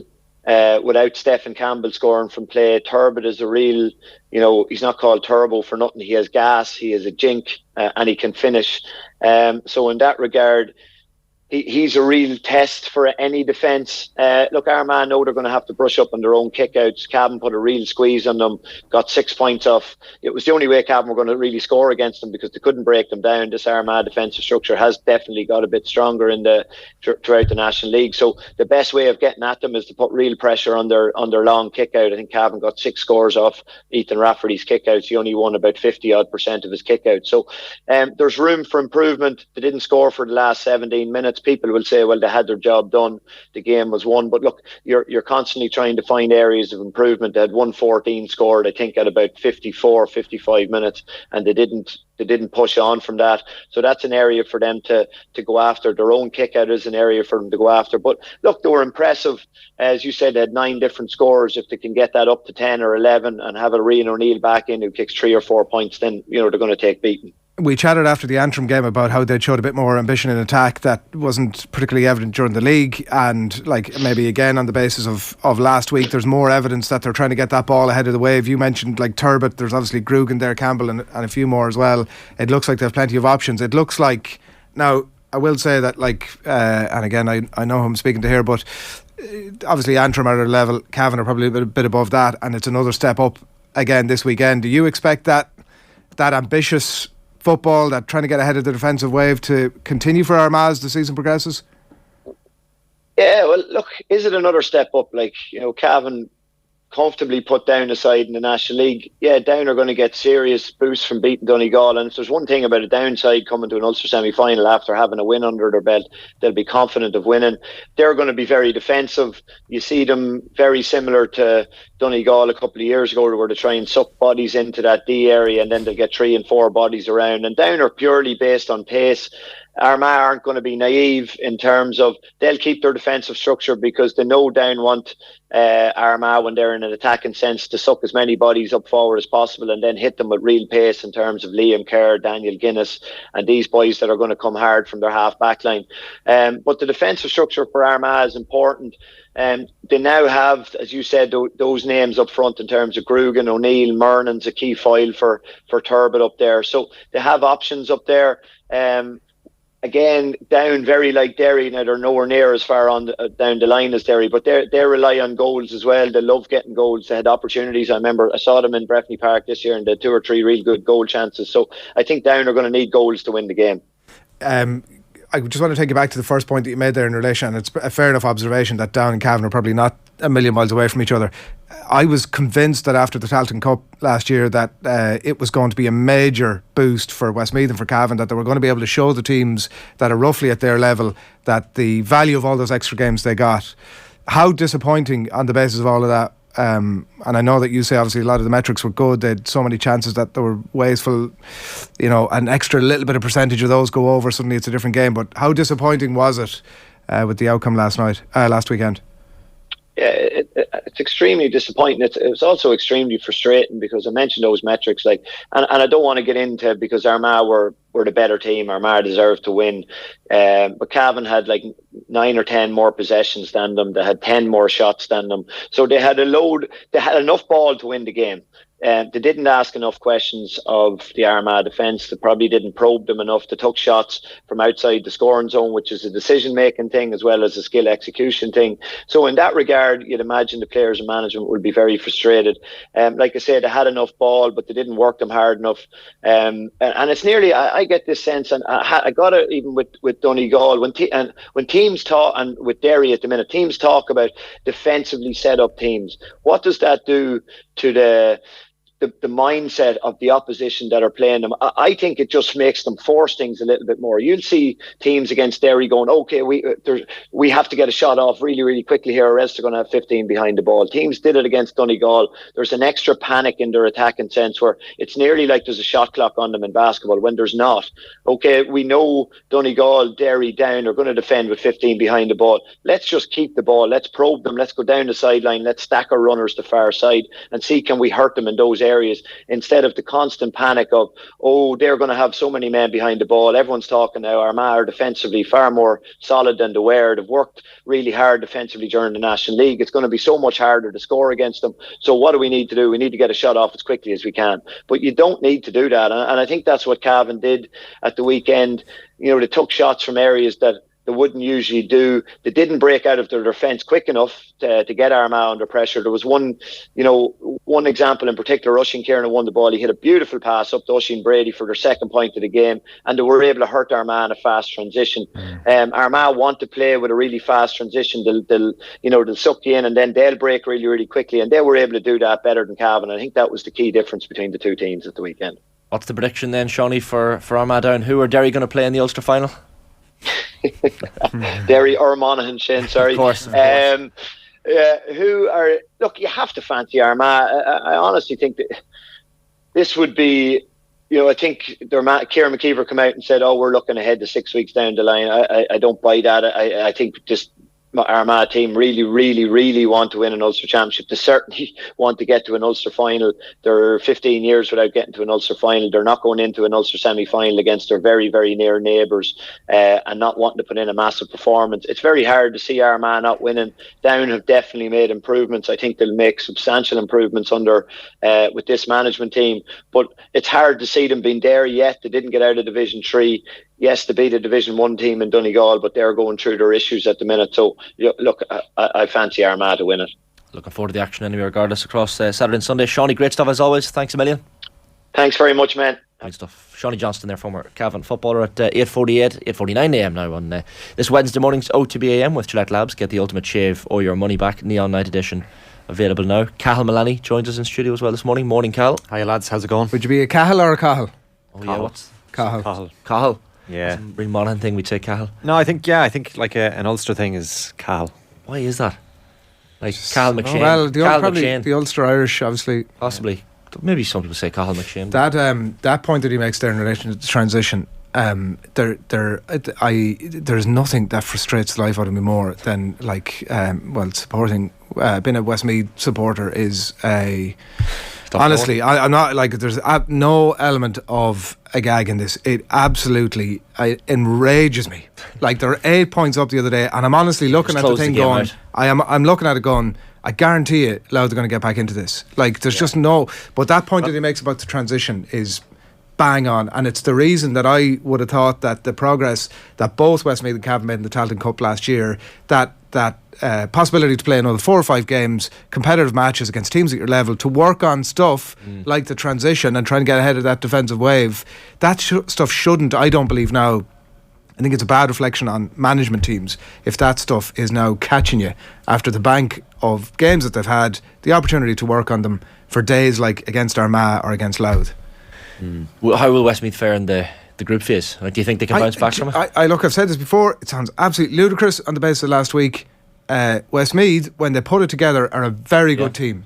I agree with you. Yeah. I think they could get a result in Mullingar. They'll have one home game in Mullingar, won't they? So. Yeah, and it'll depend on who it is. Depending on who it is, and depending on how that They're goes. fourth seeds, aren't I genuinely believe that. Like I've seen them against really good teams. They didn't put Kildare to the pin of their collar last year. Kildare won it at a canter, but only by 3 points. And I think that Westmeath are not far off. They just need to be more consistent. I don't know how you manifest that, and I suppose most teams could say if they could put their best stuff together consistently, then they'll be there. But they have a lot of good players. They have plenty of ability to take scores. Couldn't have always said that about Westmeath teams in the past. Anyway, people don't want to hear about Westmeath, but I know. Well, you could get a Sligo and Monaghan and then one of the big teams maybe in a group, and then you're looking at maybe targeting your home game, maybe getting something out of the neutral game, and you're one of the top 3 teams, and you progress. Well, Westmeath winning one game in that sequence of games is success for the year. Yeah. One win should see you through. Well, 3 teams get through out of 4. Yeah. One win is quite likely to put you in the hunt, because there could be a team in the group that doesn't win any games, you know. So we could Westmeath for Sam. Just saying, there's a chance. Has a ring to it. Yeah, exactly. You've been looking, lads, at the new All Blacks backroom team coaching ticket for after the World Cup. There's been some decisions made, some names left out as well that may be quite surprising. But Scott Robertson confirming his coaching ticket that will take over from November 1st. The former Munster centre and coach Jason Holland on board to coach the All Blacks attack alongside Leon MacDonald. Some other big names in there as well, but it's a fascinating one. Yeah, well, it wasn't a thought that I had before talking to Ronald Gar last week that Andrew Goodman could be a possibility for the All Blacks team, and he's not on the list. So that my first thought, Shane, when I read that first thing this morning was, great, Andrew Goodman's not there, that's brilliant, he'll stay at Leinster. And then I thought, looking at the names and the positions that are now vacant, that'll be the next thing that you'll end up getting linked with those. Because I was listening to James Tracy, who was in with Johnny and Jerry yesterday, and had so much good things to say about Andrew Goodman. Everything you hear about him is a recommendation of the man. So we'll see. Interesting ticket for the All Blacks course, but well, geez, yeah, it's the greatest job in a back room for any of these coaches, isn't it? The choreography of it all, though, like it all happening before the World Cup, that they've confirmed everything. I know there's been some debate about whether that's the right way to go about your business, and that, you know, certain coaches mightn't be available if they waited till after the World Cup to put it all together. But you can't help but feel that it might just undermine the current setup a little bit too, and that they're already looking ahead to what's happening after the World Cup. A bit of that, yeah. Yeah, so like it's difficult for the present management team, I would say. Yeah, fascinating approach. But then again, it's such a competitive environment in terms of trying to recruit people of a high standard to get in there. I suppose you've got to do your business quickly. I'd say there's a lot of people. Jason Holland, of course, former Munster, got capped for Ireland A. Like big links, obviously, with Munster and Ireland. I think coming in under Scott Robertson is a really attractive prospect. Like if you've been watching him over the last few years, the enthusiasm, you listen to what O'Gara has to say about him. Like, there's somebody you want to work with. So I'm sure that applies from most of the coaches who get apprached. Because Leon MacDonald was one of the ones that was on the shortlist for the big gig. Yeah, but I think when Scotland wanted him as well. When you get approached, you're like, I want to work under that guy. And the same probably applies to the players. It will be interesting to see. Yeah, I think the current group just have to put all that to one side, don't they? Like, it's treat it as noise. And this is just the All Blacks being organised. Let them be organised and forget about it until after the World Cup now. Any other bits happening this morning? Cahill? Not Cahill. Plenty going on. The big game tonight, obviously live here on News Talk as well. Manchester City against Arsenal in the Premier League. Brighton, Nottingham Forest, West Ham, Liverpool and Chelsea, Brentford also on tonight. The quarter-finals in the World Snooker Championship finally poised ahead of the resumption of play later on today. Mark Allen level at 8 frames apiece with Jack Jones, the first of 13 in that match, set to progress to the last 4. Also level between Anthony McGill and Si Jiahui on 4 frames each, and John Higgins, Mark Selby also level at 4 frames apiece. Ronnie O'Sullivan is 10-6 ahead of Luca Brissell. Kildare are the Leinster under-20 football champions again. They beat Dublin by 16 points to 13 last night in the final in Carlow after extra time, and they're set to play Derry or Down, who play in the Ulster decider tonight from 7:30 in Armagh. The Munster senior football final will take place in Limerick at the Gaelic grounds. That's been confirmed. Kerry against Clare in the decider on Sunday week, throw-in scheduled for 4 o'clock. And the racing continues at Punchestown today.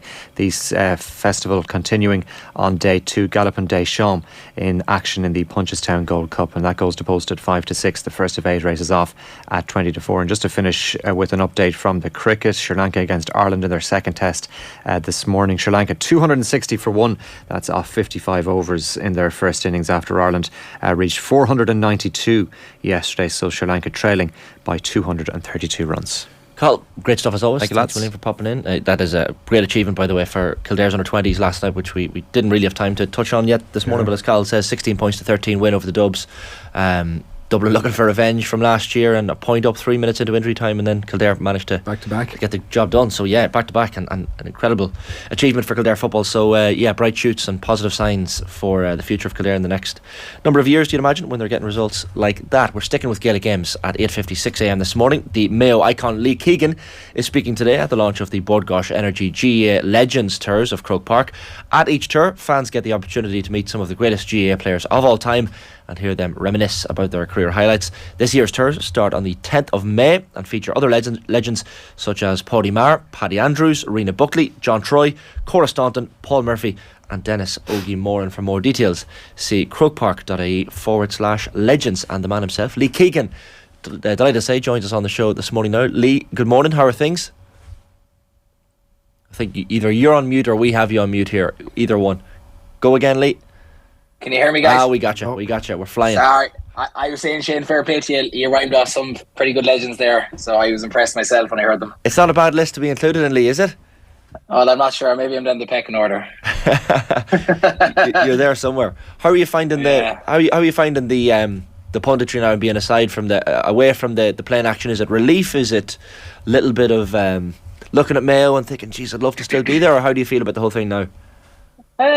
It's different, definitely. I really enjoy it from the point of view of analysing games, looking at different styles, how teams set up. I suppose when you're playing, you're very much focused on what your tasks are and what's involved for the squad and yourself individually. So it's a different aspect in terms of what you're looking at and trying to detail. So, and of course, you're always giving a bit more opinion, so you're probably going to get it back a bit more, which is a bit of crack as well sometimes. So, of course, you love to be playing.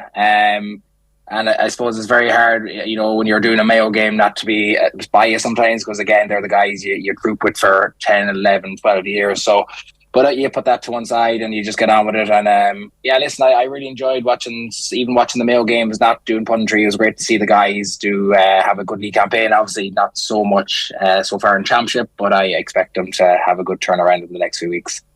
Had you, when you say it's giving your opinion and getting a bit of feedback, a lot of Galway people sliding into your DMs at the weekend? Yeah.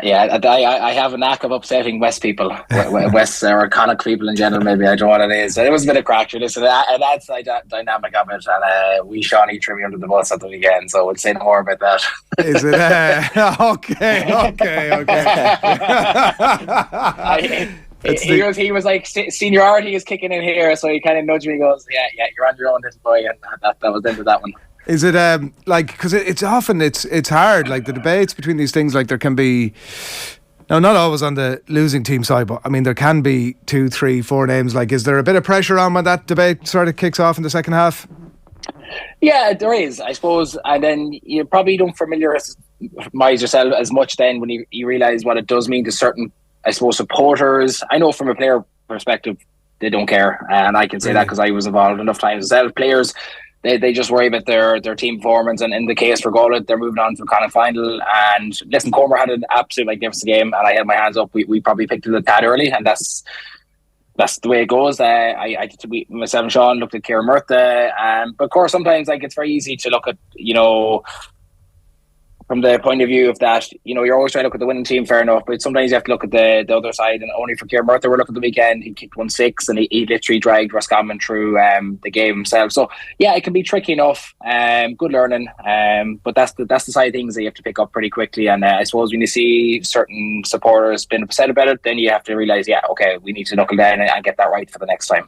Comer's performance was particularly unbelievable. I know you said we made a decision second half. Sounds like it was a one-way decision for sure. But team decision, Shane. Team decision, of course. If you'd had your way, Lee, I mean, Comer's performance, generally speaking, in such a big game, and it was really, really impressive to see. And he seems to have come on leaps and bounds. Yeah, definitely. And the thing for Comer as well is it's his first full game in quite a while. So, and we were kind of looking at him in about the 70th minute, and he was I was saying in the studio, he looks a tired man trying to get back in defence, and all of a sudden he comes up with a big block. And then about 90 seconds later, he's up hand passing the ball over the bar. So from that point of view, it was a massive performance, absolutely. And do you know what? Enough can't be said for the old-fashioned big full forward sometimes. When the ball comes off the post, 9 times out of 10, that's flicked away from the defender, or maybe it'll go over the bar. But the fact you have someone like Comer and his presence there that can take a ball like that and just bury it in the back of the net, that's worth its goal sometimes. And the fact that he was playing so well, and Shane Welch probably was a bit off the weekend, a bit quieter than usual. I thought Brian Stack did a great job on him. Conroy was quite quiet. So then you have a guy like Comer and even John Maher. I thought John Maher had a brilliant game. Guys like that stepping up. So that shows Galway's strength and depth, and guys that are playing the system and playing for the team. So having a guy like Comer, and I know from first-hand experience, it's not an easy task. And when he hits form early, and I can look at, I suppose, the Derry game last year, for instance, in the semi-final, he's a very hard man to stop, very direct. And the thing about Comer as well, you nearly sometimes, you probably don't think he's going to be as accurate as he is. He's very accurate when he gets 2 or 3 yards in as a defender, and you just can't stop that. And when I remember marking him in the Galway game last year, they were going long with kick-outs to him. He was fetching ball, then looking for him in a one-on-one situation. So when he gets on top, it's a scary place to be in, to be honest. So listen, it's not good for defenders looking at that performance last night, because it was simply outstanding. At their peak, who's harder to handle, him or Shane Walsh? To be honest, two different players. You have one guy does the absolutely outrageous. I mean, Shane Welch can do some of the most ridiculous stuff on a Gaelic pitch, along with pace. I mean, myself and Chris Barrett used to laugh. He was a fast guy he marked, and Chris, he goes, without even thinking, he goes, I've never seen a guy run faster over 10 yards. So, and Chris, he was a pretty good defender at one-on-one. So Comer just a bit more direct in terms of that physique, and again, sometimes that raw power, you can't underestimate how important that is in a one-on-one situation. I referenced that goal again at the weekend.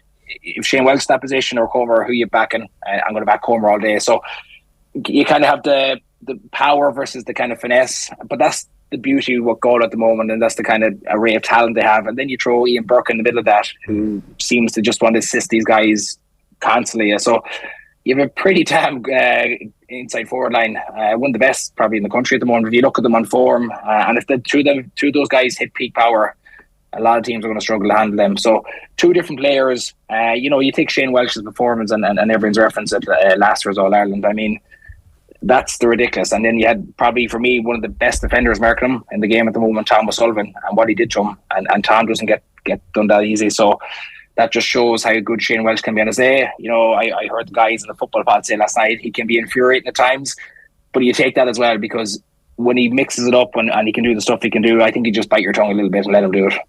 A lot of talk, Lee, and I was curious to ask you as well about the provincial championships and the meaning they still hold for players. And maybe you look at Connacht and Ulster as the two bright sparks and the two provincials that certainly counties and players still want to win. Porter Joyce making the point that Galway very much put a focus on the Connacht championship year after year. I think this is an 8th Connacht final in a row for Galway, in fact, so clearly they put an emphasis on it. Is it the same in Mayo? Is it the same in Roscommon? Is there a focus every year put on lifting the JJ Nestor Cup, or is it just, look, if we lose to Roscommon in the opening day in Castlebar, we can focus and regroup? Honestly, because we have 3 teams now that, and sorry, I don't want to say that with disrespect to the teams. I'm just solely thinking from a Division 1 aspect.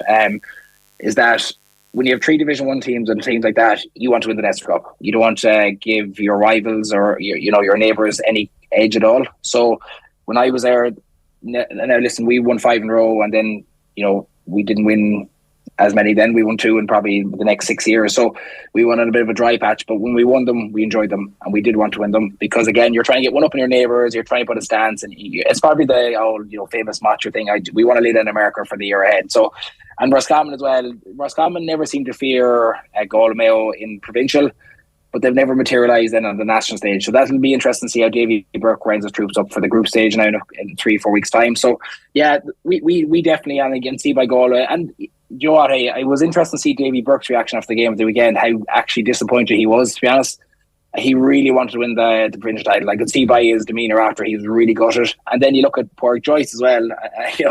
He was extremely animated getting the result. So there's something there from a provincial aspect, definitely. And it just kind of summed up where those guys are at. So, and the same in Ulster. I know we always touted Ulster as the standard bearers, and it is, because those guys, it shows how important it is at provincial level that they want to get that medal. Like, to win silver is very hard, guys, in any aspect. So if you can get a trophy along the way, like I think Armagh, I always look at Armagh, they've won nothing in a long time. So I think they should be going really hard for Ulster here and try and get a medal in their back pocket, because it's a medal. They're not easy one, as I said. So teams like that, I do think, take provincial really seriously. And then you have the unfortunate aspect of Leinster, Munster.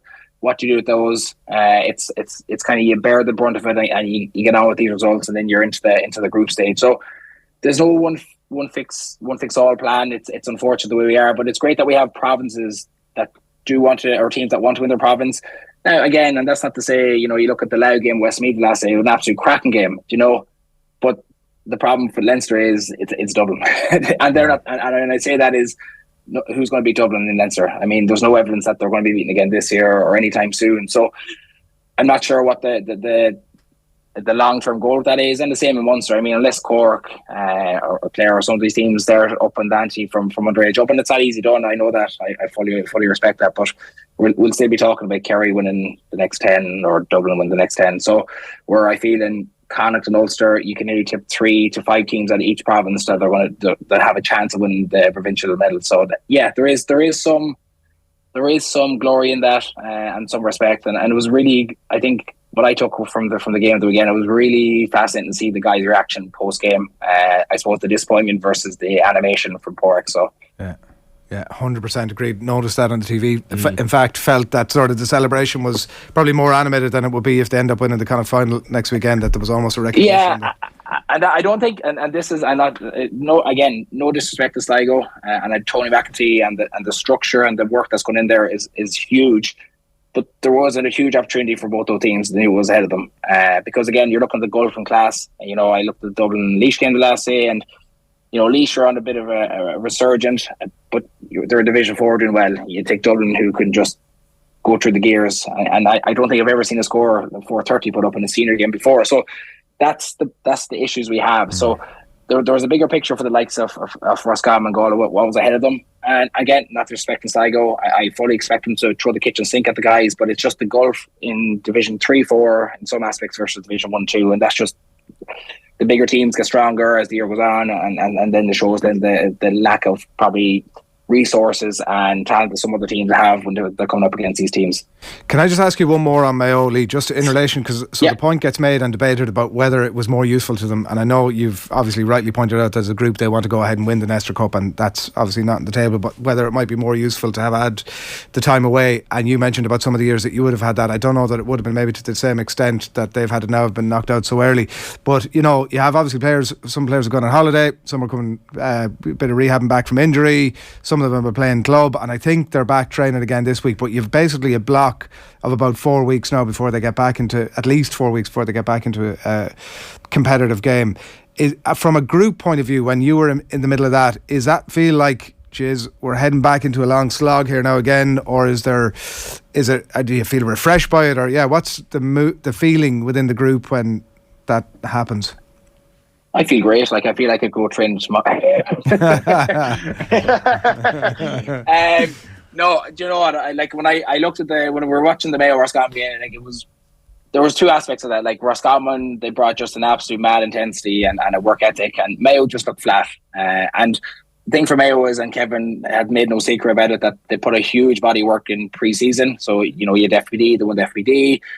And even throughout the league, I know the guys put in a huge shift in terms of training loads and trying to peak then, obviously, league final. And I don't think it was going to be sustainable to hold that for the year. So in some respect, I think it was a good thing for the group because, listen, they were disappointed. I'm not saying they weren't, but the biggest picture is the national scene and the group stage. So once that game was over, and I think what they did was really good to just let the players, I suppose, go on their holiday, do their own thing for 10 to 12 days, whatever it was, declutter, and just take the feet in the chin, review it absolutely, where we didn't go well, what we didn't do well, what we need to work on, etc., all that good stuff. So I think the good thing is, if the guys weren't given any kind of break like that, then it becomes a slog. And I know from experiences, you keep training, and you just, your head just explodes with the amount of things going through it. So I think the break for that group in particular do them no harm. Even the older guys are well seasoned, like Aidan, Killian, Kevin McLaughlin, Jason Harry, those kind of guys know exactly that routine. So even meeting one of my clubmates in the gym there last week, McLaughlin, he had a good blowout, good week away, just chilling out with his friends or partner, whatever it was, and you could see he felt a little bit energized already, looking forward to training, because by getting that break, you're not in the mix of talking football, structures, defeats, teams, all that kind of stuff, and it consumes you sometimes. So to get away and do your own thing and spend with family, friends, whatever it is, I mean, it's a good thing. So I can imagine that group is really hungry to go now from this week onwards and get back to work. And as you mentioned, they have 4 weeks now to get stuff right, and I don't think they have a million things to get right. Listen, people can be very short-sighted that, yes, Mayo lost to Roscommon and deservedly so, played really poorly. But where's the positives? They won a league medal, they won an FPD medal. FPD is FPD, don't get me wrong, but it's still winning. So it's not like because they've had one bad game, it makes them a bad team overnight. They have so much going well for them at the moment. So it's just about happening to those things that they did well, what they didn't do so well against Roscommon, and just getting that balance again. And I expect them to come out really hyped up in the group stages, regardless of who they get. It looks like C3 seems to be the funniest of all. You've got some of the best teams there. You've Roscommon, Tyrone, Mayo, and another. So you've all Division 1 teams in C3. So straight away, you're looking at that and you're thinking, okay, Mayo can't get Tyrone. We know they can't get Roscommon and potentially Armagh or another team. So it's going to be interesting to make group, but I expect that group to really put in a good bulk of work now for the next 3-4 weeks and be ready for the group stage. Finally, Lee, it's quite insane that a county of the pedigree and history of Meath won't compete for Sam Maguire this year. I know Colm O'Rourke got a gentle ribbon from yourself and Sean Cavan on the telly at the weekend. Like, if you're a Meath footballer at this juncture, like, are you getting yourself psyched up for a Talton Cup, or are you thinking about maybe the championship in Boston in June and July? Like, where's your thinking? Like, you wouldn't blame them for wanting to head off. No. I know. Listen, the jive of Colm gave us enough jives back in the day, so I mean, it's okay to give him one back. It was only a jab, not a full haymaker. It's disappointing. I think. I suppose the way I looked at Meath is, like, I suppose, you take this year alone, right? They had a highly touted under 20 team that was tipped to do well. Unfortunately, Dublin beat them, and Dublin were beaten last night. So a minor, they got beaten, and then the senior. So it's not looking pretty at the moment. I don't think when people realise Colm going, like, okay, to get a new manager in, sometimes you get a good kickback or bounce of players, and that you've probably seen that probably from the first 2 games. But when I looked at those first 2 games, I felt that it nearly was kind of dressing over a lot of the issues that Meath had defensively and how they were playing. Great, got goals, and you were all talking about this. Yeah, Colm hasn't solved. Once teams figured them out, they've barely scored a goal since.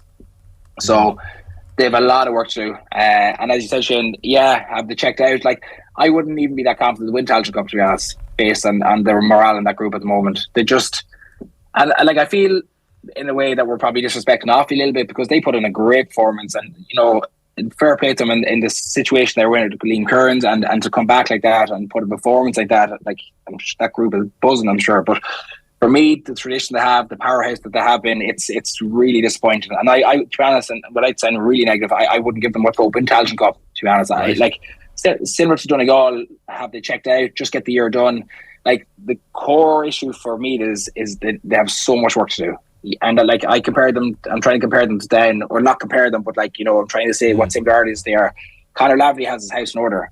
Den are playing for Laverty, not that they're playing for Colm, but like they have the structure in place. They're doing well under 20. They're doing well at senior. He's got a good collective group that now trust the management team. All that mess is cleared up. I feel like Colm needs to go back to the root of the problems and declutter whatever is going on in there, because it just looks like they have no system, no structure, no confidence, no morale. And I feel really sorry for like players like Donald Keegan, who I played against on numerous occasions, and I tip him was one of the best players I come across, because just a fantastic servant. Killian O'Sullivan, another brilliant player. Brian Menton, like they're brilliant players, and they've trooped through 10, 11, 12 years of hard slog to come into a situation like this now where they're gone backwards again. And how long it's going to be, I don't know. Colm has a lot of work to do there to get that team back to where they once were. It could be a long time, could be a 4 or 5 year project. It's not going to be overnight.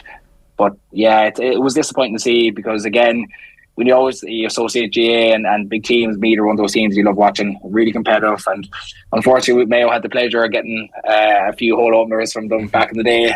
In terms of fisticuffs, I wouldn't even say results, but they were the games we loved. They loved, because that was the Meath we loved and grew up seeing. So yeah, there's going to be a lot of work. It's disappointing to see. And again, I don't want to keep referencing. I was even listening to Tommy Rooney and the pod, and he doesn't give them much chance either, even just reviewing the game at the weekend and where they were in the league. So just disappointing for them and for those guys. So yeah, maybe it's sometimes it's easier to check out. I don't know, but I wouldn't hold much breath for the Taoiseach Cup either, because there's some really good teams in that competition. So they'll look at me and they wouldn't be too feared either. Yeah, the Taoiseach Cup battle is really actually heating up as well, because you look at some of the teams that are going to be involved. It's going to be quite incredible. Yeah, worrying times for Meath. Lee, great stuff as always. Thanks for hopping on this morning. Thanks, guys. Appreciate your time. Brilliant stuff. The Mayo legend Lee Keegan there joining us on this Wednesday morning's OTBAM at 9:16 a.m. on this Wednesday with Gillette Labs. Get the ultimate shave or your money back. Neon Night Edition available now. Here are some of the highlights coming up in the OTB Podcast Network today. We've got Brian O'Driscoll. We've got myself at the Crucible Theatre. We've got Jan Verhaast. All the greats. All the greats. Yeah, all the greats. Jan Verhaast, that is, not myself. Rob Walker, the MC extraordinaire, and Ken Doherty as well. You'll find all those in the podcast stream, and the football show from last night as well. You can follow OTB across social and subscribe to the OTB Podcast Network. During the break, you will hear a clip from the latest episode of the Football Pod, which Lee mentioned there, where Paddy, James and Tommy talked about Galway's Ian Burke and his brilliance against Roscommon. The Football Pod is in partnership with AIB, proud sponsors of the Football, Hurling and Camogie All-Ireland Club Championships. Check out the hashtag #TheToughest for more. And remember, the Football Show is live in Killarney next Thursday, the 4th of May, at the Great Southern Hotel with very special guest Mark O'Shea. We'll be back after these with Wrexham's Irish midfielder Anthony Forde. You're listening to OTB AM. He's got O'Shea in behind, and is this the clincher? Oh, you bet it is! It's a goal for Arsenal, and Merson has scored it. It's the Arsenal legend Paul Merson and UEFA Champions League winners John O'Shea and Wes Brown, and they are coming to Dublin. Gets across it, Brown! Myself and Joe are going to be hosting a very special UEFA Champions League roadshow in partnership with Just Eat. It's on May 3rd in the Mansion House in Dublin. It is going to be a cracking night. It's an exclusive off-air event. So if you want to be there, get on to offtheball.com/events. Just Eat, the official food delivery partner of the UEFA Champions League. Ian Burke is the most selfless inside forward I've ever seen play. Like, all he wants to do your second, Paddy.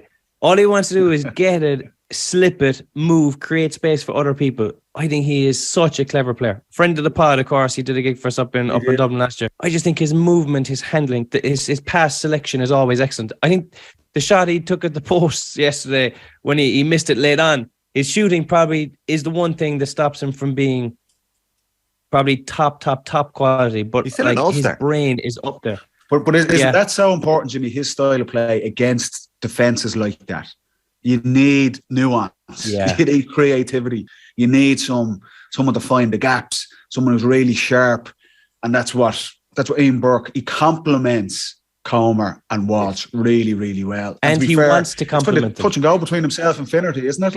But in a game like that, he suits better than Finnerty. It's probably going to be horses for courses for Joyce. They do have a lot of options there. Yeah, there is. Finnerty can pull the trigger late in games when they need a point or two. Like in the All-Ireland final last year, they went a long patch there without scoring. Shane Walsh got tired, obviously, after an unbelievable game. Comer was kind of out of it, and Finnerty came off, and Conroy came off.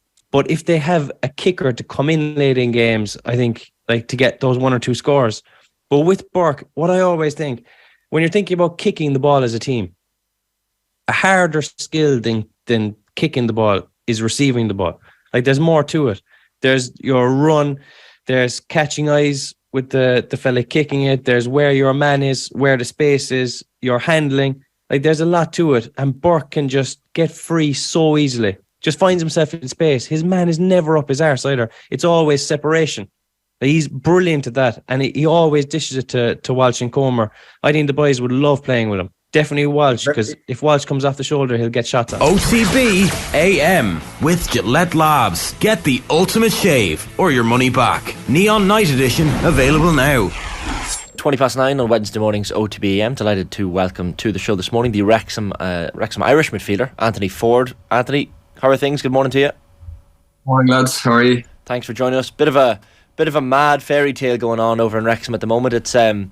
It must be a lot dealing with all this publicity and the cameras and the action and the full stadiums. It's quite a moment, quite a thing that's happening over there.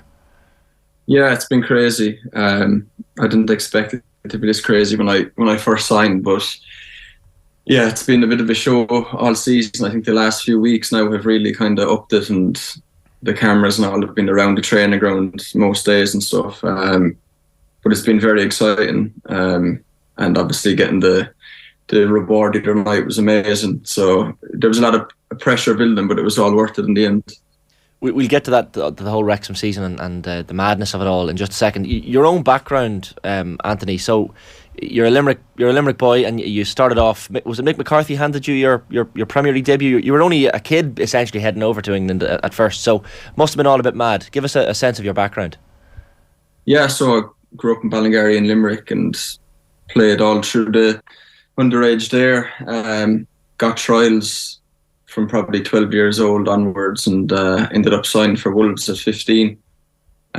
So I moved away when I was 15, and Mick McCarthy gave me my debut at 17 at Wolves, and it's been from there really.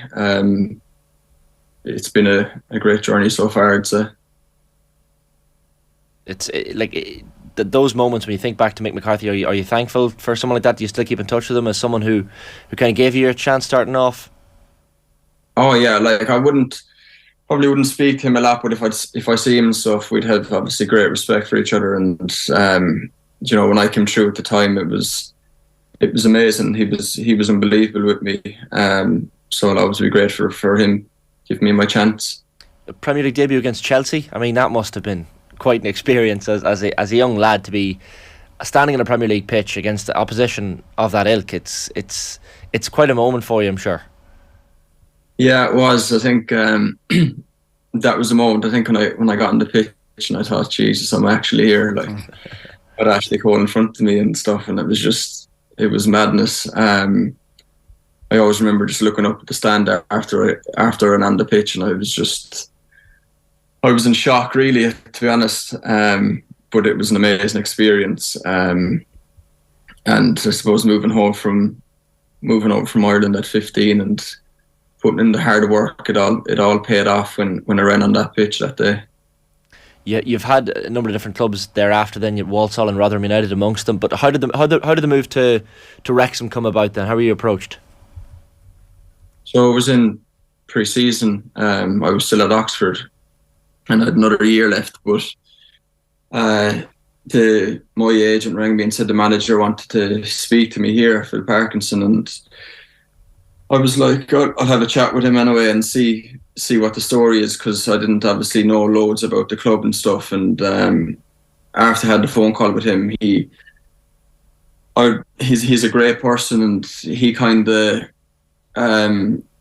sucked me in more than I thought, to be honest. And he told me about the whole setup and how the owners back you, and they're not just these famous people that don't care. They're really into the club and put a proper effort in. And about a week later, I made the decision to go, and I was just like, it's the best decision I've made, to be honest. It was just all, too exciting. It was something different, and obviously now we've got promoted. It's paid off.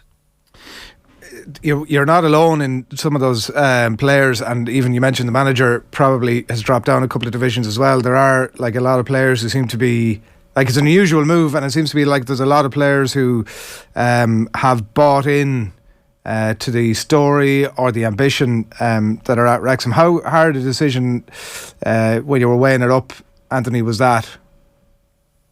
I think he explained that the players that have come and stuff, and I knew that we'd have a strong team to get out of the league, and it was just something exciting for me. The club's massive, and I knew you'd be playing in front of 10,000 every home game, and they haven't been out in this league in 15 years, and I really wanted to go and be a part of it. And it just excited me, to be honest, with everything that was going on there. And after, I'd say, the first 2 or 3 home games, I was like, you wouldn't even think you're playing in a lower league. It was, the atmosphere at the home games is just incredible. And yeah, as like I said, it was the best decision I made. Obviously, you're taking when I look back at it, I was thinking like, what are the pros and cons? But really, like, there was, apart from probably dropping, but I was 29 years old, and I just thought, like, why not try something a bit different and be aiming to win the league somewhere? And it's been great relief now since we did do that the other day.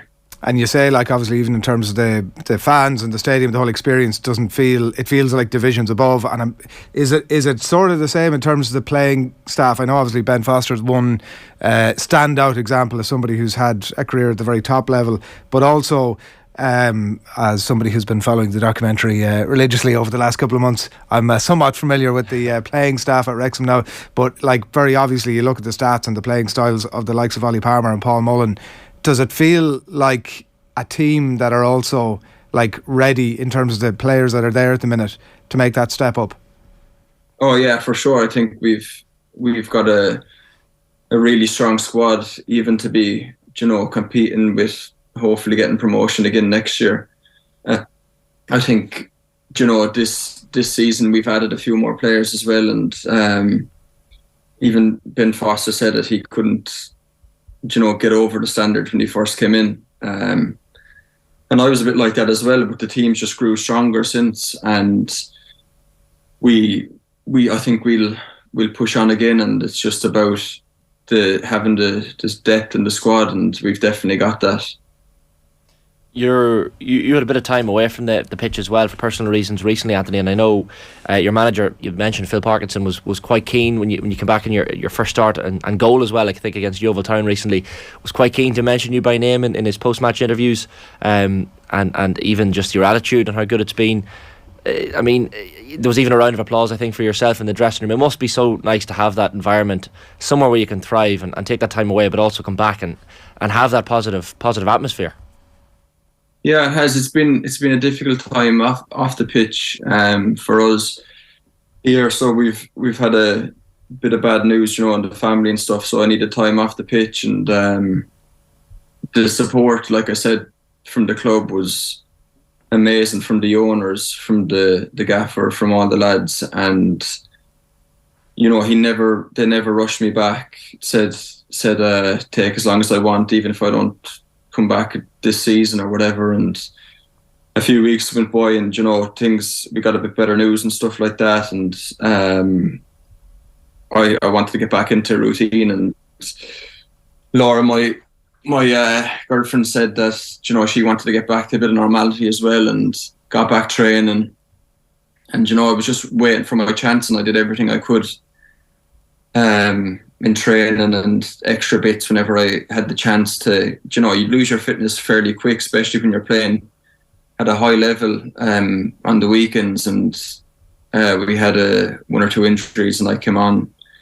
I started against Yeovil and got the first goal, which seems to be an important goal now. And the gaffer just said some really nice stuff after the game, and it was really nice to hear that. But it was also great to get back in the team and make a difference too when I'd been out for a while. But yeah, like I said, again with the club, the support, I don't know if I'd have had as much support from other people elsewhere. There's been some great clubs and stuff, but they've really made a huge effort with me and my family. So it was great to come back and get the goal and show them that appreciation too. That's great to hear, that there's a proper family atmosphere in the club as well, regardless of how big things have become. I'm even looking at the list of the squad here, and there's definitely an Irish influence in this team as well. Anthony, I mean, you look at Liam McAlinden, Thomas O'Connor, Owen O'Connell. I think Owen's actually a cousin of Paul O'Connell as well. So there's a definite sprinkle of Irishness within that camp, which I'm sure helps. Oh yeah, it does. That's what we were saying. We're starting to take over now, but. We've got a good group of lads there, and Kev the physio is Irish now as well, and it's great to have a few Irish lads with you, for the crack and stuff, and they've all been great since they've signed as well, and it was nice to get the picture with the flag on the pitch after as well the other day. So they're good friends of mine now as well, and. Owen always says it. He goes, every time my name is mentioned, it's Paul O'Connell gets mentioned. The famous cousin, that's what happens. Yeah, that's what happens. But no, they're good lads, and they've been great recently as well. That definitely helps, and like they're quality players as well. But it's also increasing the interest. Probably you've noticed maybe in Ireland, like as Adrian mentioned, the documentary is one thing. And obviously the Hollywood Stardust is another as well. But because they're Irish players, I think a lot of people over here now, and because a lot of the games are televised in some sense, people probably want to follow it over here more. Yeah, that's what I mean. It's gone a bit mad. Like, I think even all my friends now and stuff, they're all mad Wrexham fans, and they love watching it. And I think the documentary's been a huge part of it. And they're filming for season 2 now, which would have been recently as well, which lifting the trophy, so that should be out in August, I think. So yeah, it's exciting. It's strange having the cameras around when you're not used to it most days, but you get used to it after a few weeks. But it's exciting, and it's great for people at home, but it just shows how big Wrexham is getting, like all over the world really. You've busloads coming from America and everything to games. It's just bizarre. Like it's crazy even to see the likes of Ryan Reynolds and Rob McElhenney and what it means to them in the stands. Naturally enough, I guess the cameras are panning to them at quite a few moments during matches. But it's also the fact that they're going to women's games as well, and the women's team are doing brilliant stuff. They're clearly owners who are fully invested in what's happening at Wrexham. Oh yeah, like fully. They're absolutely crazy about the club, and it's not just that. It's just, even like I said before, they make an effort with it. It's not just certain players; it's everyone's players, everyone's family. After the game the other night, they invited us all over to their box in the back and in the stadium, and all the family and friends got to meet them, and they're just great people, normal people, even though they're that big, but they're just genuine good people. And they've made a huge effort with us, even texting you, and you get the odd FaceTime and stuff like that, and it's mad really when you think about it. Like we were sitting on the sofa a few weeks ago, and we got a FaceTime from Ryan, like, and me and Laura and my little boy Paddy were just on the sofa, and we just got off the phone thinking, this is mad. This is mad.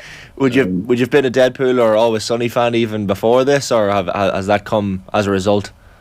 To be honest, no, I wasn't, and I've watched a bit of them now since obviously I stuff like that. And Rob did a few shows in Ireland last week, and he was saying his life, and he sent us a message from the stage and stuff, and all the crowd were shouting in the background and stuff, and just little things like that they do is just, you'd never ever think things like that were going to happen when I signed. But it's really nice, they go into an effort to make other people happy all the time. Like it's unbelievable to watch. Finally, Anthony, I mean, now that the promotion from the National League has happened, you're into League 2 for next season. What's the ceiling for this Wrexham team, do you think? You talk about another promotion, 2 promotions in a row. it would be incredible for Wrexham to get straight back up into League One as well. But do you think this team has a ceiling, or how far can this whole project go? Yeah, I think, the squad we have, like I said, can definitely push on again, but you don't want to look too far ahead. It's like this year, you take it game by game. When you look too far ahead, it just you lose concentration on things, and we've done really well at keeping it game by game this year, because we knew Notts County were leaving us breathe. So I think next year, like I said, I think we've got the squad to go again, but it's about focusing on each game, and I think if we do that, there's definitely a chance we'll go back up the leagues with the squad and the staff that we have at the moment as well. That the gaffer has also just signed. He's always does his work on good people as well, which makes a big difference to the dressing room.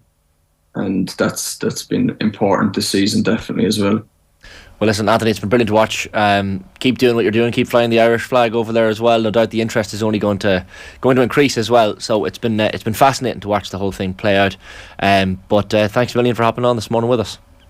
No problem. Thanks, lads. Great stuff, Anthony Forde there, the Wrexham midfielder, Limerick man as well. So great, it's an unbelievable story, and we'll no doubt be keeping an eye on that story over the next seasons as well as Wrexham develop and push on further. That podcast, by the way, if you missed any of that chat with Anthony, you'll get it back in the OTB Podcast Network. Just time to bring you what's coming up on tomorrow's show. Tomorrow, Thursday, Nathan Murphy will be live from Manchester after the City versus Arsenal match tonight. He is on live commentary for us at the match tonight with David Myler. We'll have the Evening Standard's Arsenal writer Simon Collins, so we'll see what mood he'll be in tomorrow.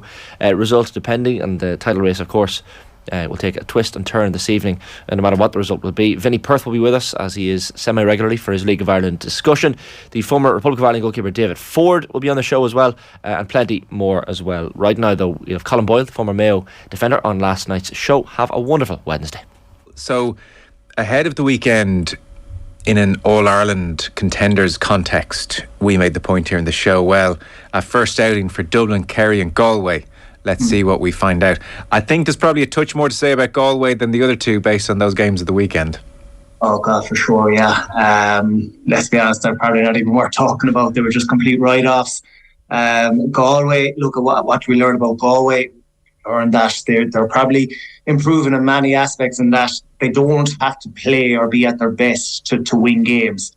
And, were they at their best on Sunday? No, they weren't. But, there's a bit of resilience now about Galway, you have to say. And Pádraig Joyce has instilled that in the team. And it's probably something you wouldn't always associate them probably before last year. But they have built this resilience up through the last couple of years in particular, and like on Sunday it was almost a game they had to go and win twice. Like that game should have been over at half time, Joe. They were so in control. Roscommon were so passive in their play, in both their defensive play and their attacking play, and that can happen, I think, when you set your team up and it's all about containment and it's all about stopping the opposition and sitting back inside your 45 and protecting the D area like they did against Mayo. It didn't work as well against Galway. Obviously, there was a couple of key things in that. The weather was a small bit better, which allowed Galway to control it a small bit more. I think they would have learned from what went wrong against Mayo and carrying the ball down the middle channel. And Galway were very happy just to play the ball on the perimeters of that around the D area. Roscommon almost had a curved U-shaped defence around there, but they were so passive. They never looked to go out and push Galway and make tackles or turnovers. And even when they were in possession, Joe, they were passive, and that can happen. And players like Inda Smith and Jira Murta, Oni Smith, Kieran Murta, whilst they had a very good second half, but I think their game plan slightly changed in the first half. They were too deep. They were protecting their own D, and a system like that isn't going to get the best out of them boys. And look, Roscommon were far better in the second half, obviously, and Galway pushed on from there. But from Galway, they're going to be thereabouts for sure. It is a funny trend we can see at times in high-octane, do-or-die championship matches, whereby a defence gets set, gets organised, and then almost forgets, we need to get in the faces of the opposition here. We need to engage. I need to get hands on them. I need to make their life miserable. I don't know why you think that happens? Is there almost a degree of being so focused on our spacing and our organisation that we're forgetting that this is also a physical contest? Usually, Joe, like I said, it was almost a zone of defence where they were in a U curve shape, and it's like, okay, we're not pushing out make tackles. No one's going to make a foul, so they get a score for free. And if they come into the zone, then we'll push out and look to make a tackle. I think Galway were very cute in the way they moved the ball. You know, they weren't really going into the zones where Roscommon wanted them to go unless it was completely on. But you're 100% right. That can lead to a team just being completely lethargic, you know, and Davy Burke nearly mentioned it in his interview post-game where he thought his team lacked energy in the first half. But I think that's more a mindset thing. Like, nothing creates energy, Joe, better than obviously scores, number one, but pushing out, making tackles, making turnovers, getting a bit of buzz in the crowd, and then attacking with pace. Like, Roscommon only 2 shots from play in the first half, Joe. They scored three frees, I think it was. They obviously got a score from play early in the second half, but even against Mayo, they didn't score a point from play until the 50th minute. You know, granted, they get the 2 goals from play in the first half, but when you're playing that system, you're heavily reliant on goals because they're not going to score enough points. And the likes of Murtagh, Ben O'Carroll was really, you know, for a young player, it was a lonely role he had up top for Roscommon because he was basically the only forward they had up there when Roscommon got the ball. So I thought Roscommon looked quite clueless when they got the ball in the first half as well, because it looked like they'd no plan or structure what to do, how to break out of the fence. Couple of times they held the ball for 2 or 3 minutes and then just launched a high ball inside to the Galway full backline, which they dealt with early. But, you know, obviously they improved a lot in the second half. I think they made a couple of changes. Inda Smith played higher up the pitch. Kieran Murtagh played higher up the pitch, and the introduction of Keane McKeown to the half forward line gave them a bit of energy and a bit of pace, and, you know, he made a huge difference, and it definitely put Galway on the back foot, and Galway looked like they were in a small bit of trouble midway through that second half. Well, that's interesting because, well, to stay with Roscommon for a moment, we'll come back to Galway. Jim McGuinness in the Irish Times, his read on their tactics was that there was certainly a real method to it, that they didn't want numbers crossing the 45. They were leaving 2 men up top in a bid to create some kind of space for them. But he said so far so good, but what seemed to happen was that Galway were able to put in what he called a strong mid-block press. I guess it's kind of a soccer term, but you take the point. So Galway were able to get your sheer volume of numbers around the middle of the pitch. It was very congested.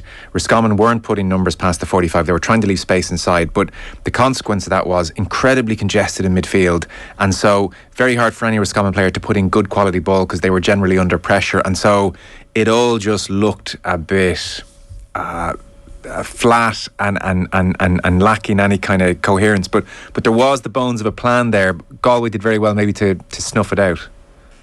Oh, they did for sure, but I think Roscommon made it easy for them, Joe, just by the sheer numbers that was back, number one. But I don't remember at a Roscommon attack in the first half where they literally attacked at pace, where a couple of lines just broke the shoulder and they looked up and got a kick pass. Like you mentioned McGuinness there in 2012, and like his teams were the king of the counter attack and the quick counter attacks. And like the buzz that generated in the crowd when Donegal made a turnover and you'd have 4 or 5 boys just sprinting out of the back with the ball. Yeah. Never saw that from Roscommon on Sunday. And I think the gap between the likes of Ben O'Carroll, Diarmuid Murtagh and the rest of the team was too big. You know, they simply had no outlet in their half forward line. So if they did win a turnover in defence, okay, where's my outlet here in the half forward line? Is there a 30-metre kick pass on? Yes. There wasn't. No one there to kick it at. You need to bridge those two up the other end of the pitch a bit better. Yeah, fair point. On Galway, so I think it's always insightful to see what a manager says afterwards in terms of why they think they won the game. Whether they're right or wrong, it speaks to what they're working on in training. And so Joyce, his logic was that we were striving, I suppose, for control. He said, that is the big thing for us. We don't panic. We don't get too excited. And when we were under the cosh, it was a case of us minding the ball and just keeping the ball and moving around. That's almost Dublin-esque in a way. We'll keep possession, we'll take the sting out of it. They sound like a team who've got a lot of boxes ticked and they're layering now and they're into that stage of like game management. Do you think they're in a good place when it comes to that element of the game? Dublin obviously the masters of it, but Joyce talking about control, exerting control. Yeah, and like I think Cian O'Neill has had a huge amount to do with this, Joe, because it's just the way he thinks about the game, how smart he is, and And surely you can see, like I mentioned, the way they held the ball in the first half. So they weren't going to make the same mistakes that Mayo did and run the ball down the middle, challenge into Roscommon players and risk the chance of turning over the ball. I think the key thing, they talk about how they slowed the game down the second half when it was going against them. I think the boys showed it actually. Paul Flynn highlighted it Sunday night in the Sunday game that just literally they were up against it. Roscommon hit 1-3 without reply, and Galway held the ball for 2 or 3 minutes after that and just took the sting out of the game. And I think they got a score then that just set them down, and they managed then to get the momentum back that they'd lost during the first half. And yeah, you're right, it's elements of Dublin, it's elements of a team that know what they're doing, that have a plan and have confidence to carry out that plan as well, and have the belief in what they're doing. So Galway are a serious prospect, there's no doubt about it, Joe. They have the elements, and Burke and Cook, you saw what they brought to the table, especially Burke the last day, and John Maher in midfield looks a real fine. Like, it's going to be really interesting when Killy McDade now is back fully fit, where he's going to fit in, because Maher he was brilliant in the league final. He took out Matty Ruan, took out Inda Smith the last day from midfield, so that's two serious things to have in your CV so early in the year. So it's going to be really interesting, will McDade be an impact sub now, or is he going to come in somewhere else in the team? Back in the day, when Dublin kept the ball for 2, 3, 4 minutes, made the pitch big, and it finished up in a score, that always struck me as so demoralising for the opposition. Oh, yeah, sure it was. Yeah, you bring back bad memories now. It was.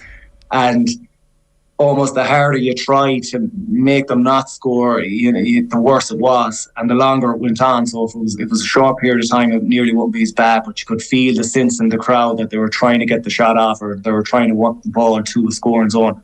And once they got there, then, because you would felt like you were chasing that ball for 2 or 3 minutes, and the energy be nearly zapped from you by chasing them around the place for the 2 or 3 minutes. So when you got the kick out, then they were naturally all pressed up the field against you as well, and they were putting the pressure right back on you again and trying to win the ball. And I think Paddy Andrews speaks very well of this on the football pad. That's what they do. They'd held the ball, so everyone gets up the pitch then, and then they press the next kick out, and you're right back under pressure again.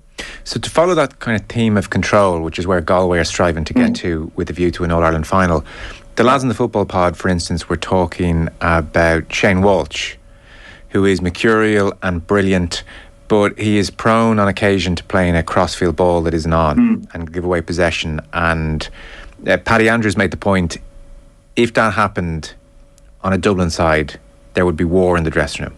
It's just unacceptable. That kind of a decision, that kind of, you're Walsh, you're capable of anything, you see it, it's on, you probably could pull it off, and then you don't. That kind of a moment can cost you a game when we get into the business end of the championship. So where are you on that balance between allowing a Walsh to express himself, but also cooler heads have to prevail here? This isn't about just expressing yourself either. And Joe, I was in that exact corner last year against Armagh, where Walsh tried that kick pass across the field, and Armagh come up the field, get an equaliser, and the game goes to extra time. And that was the fine margins we're talking about that game. He tried something similar the last day. It didn't have the same results or the same consequences, should we say, but sometime, it would be interesting to see what happened after the game. Is that spoken about when they went back to training? Well, probably back to training tonight or tomorrow night. Will that be spoken about? And sometimes the best thing, Joe, if that does come from the players rather than Paul Joyce, picking out in a video analysis session. If it was the likes of a Colm or John Daly and a Conroy standing up in a video analysis, say, look at lads, Shane, you can't be doing this with 5 minutes to go in a game, a risky crossfield ball, and us a chance of giving the team a counter-attacking, but a chance of counter-attacking us. But the other side of that is Walsh the type of player who takes that in, or do you want to take that away from him either? It's a fine balance, because if you go back to the All-Ireland final last year, some of them shots Walsh took on,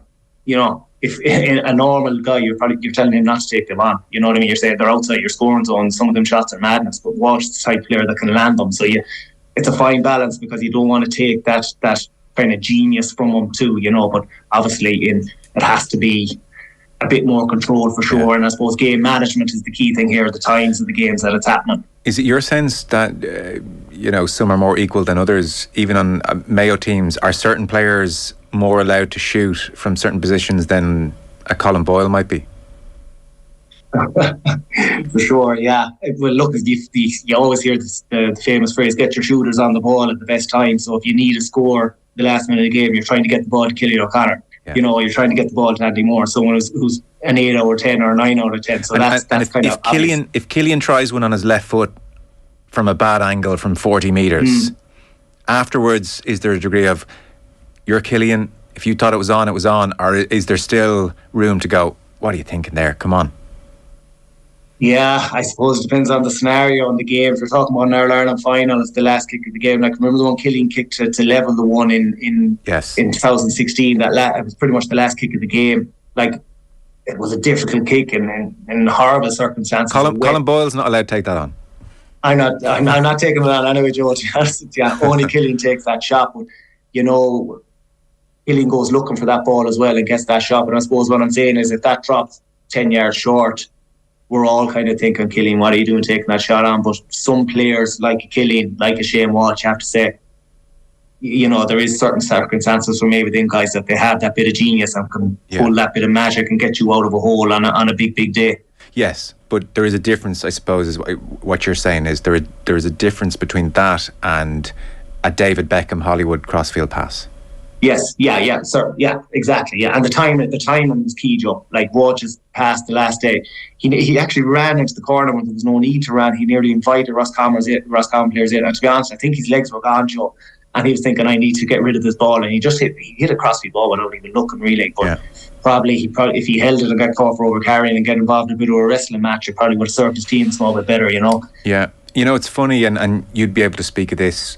I would say you knew all of your teammates intimately on the pitch. You knew what they could see and what they couldn't see, and some had better vision than others. And you know, that's one of the lovely things of my own more limited experience of being in a team is you have this understanding of everybody that's very hard, I think, for those on the outside to penetrate. I don't know whether Walsh is one of those types that, like, if you said it to him after training, he'd be saying, oh geez, of course, yeah, no, it wasn't on. But then heat of the moment, he's like, oh, I can't help myself. Or, you know, some players will agree with you after the fact, but in the heat, you almost need to roar at them. You can anticipate what they're about to do and say, don't. Yeah, but at the other side of it too, Joe, if he pulls that off, and I don't know who he was going for, was it Colm, and he gets that off Colm, and Colm puts it off the bar, we're all talking about what a score that was, and brilliant pass from Shane Walsh. So there is a fine line, of course. You know, Walsh, like I said earlier on, I don't know, is Walsh the type of player that you're going to take that out. I think he is what he is at this stage. He's a genius when he has the ball, but he is going to have that off moment where he could be on the verge of almost costing his team some stage with some of his decision making. And we saw that in the league final as well. There's some tendencies in the last 20 minutes where, you know, maybe if it was a small bit cuter or a small bit smarter in some of the play, we might actually, you know, won that game coming down the closing stages. Yes, and look, I think we'd both concede we're making a mountain out of a molehill here, but maybe that's where Galway are. They're into those finer details. You mentioned Ian Burke there as a foil for the likes of Walsh and the likes of Comer. He's an all-star. I mean, like, you know, but he's an interesting player, and he's more ball winner, supplier, playmaker than, you know, I'm thinking about getting my 4 or 5 points.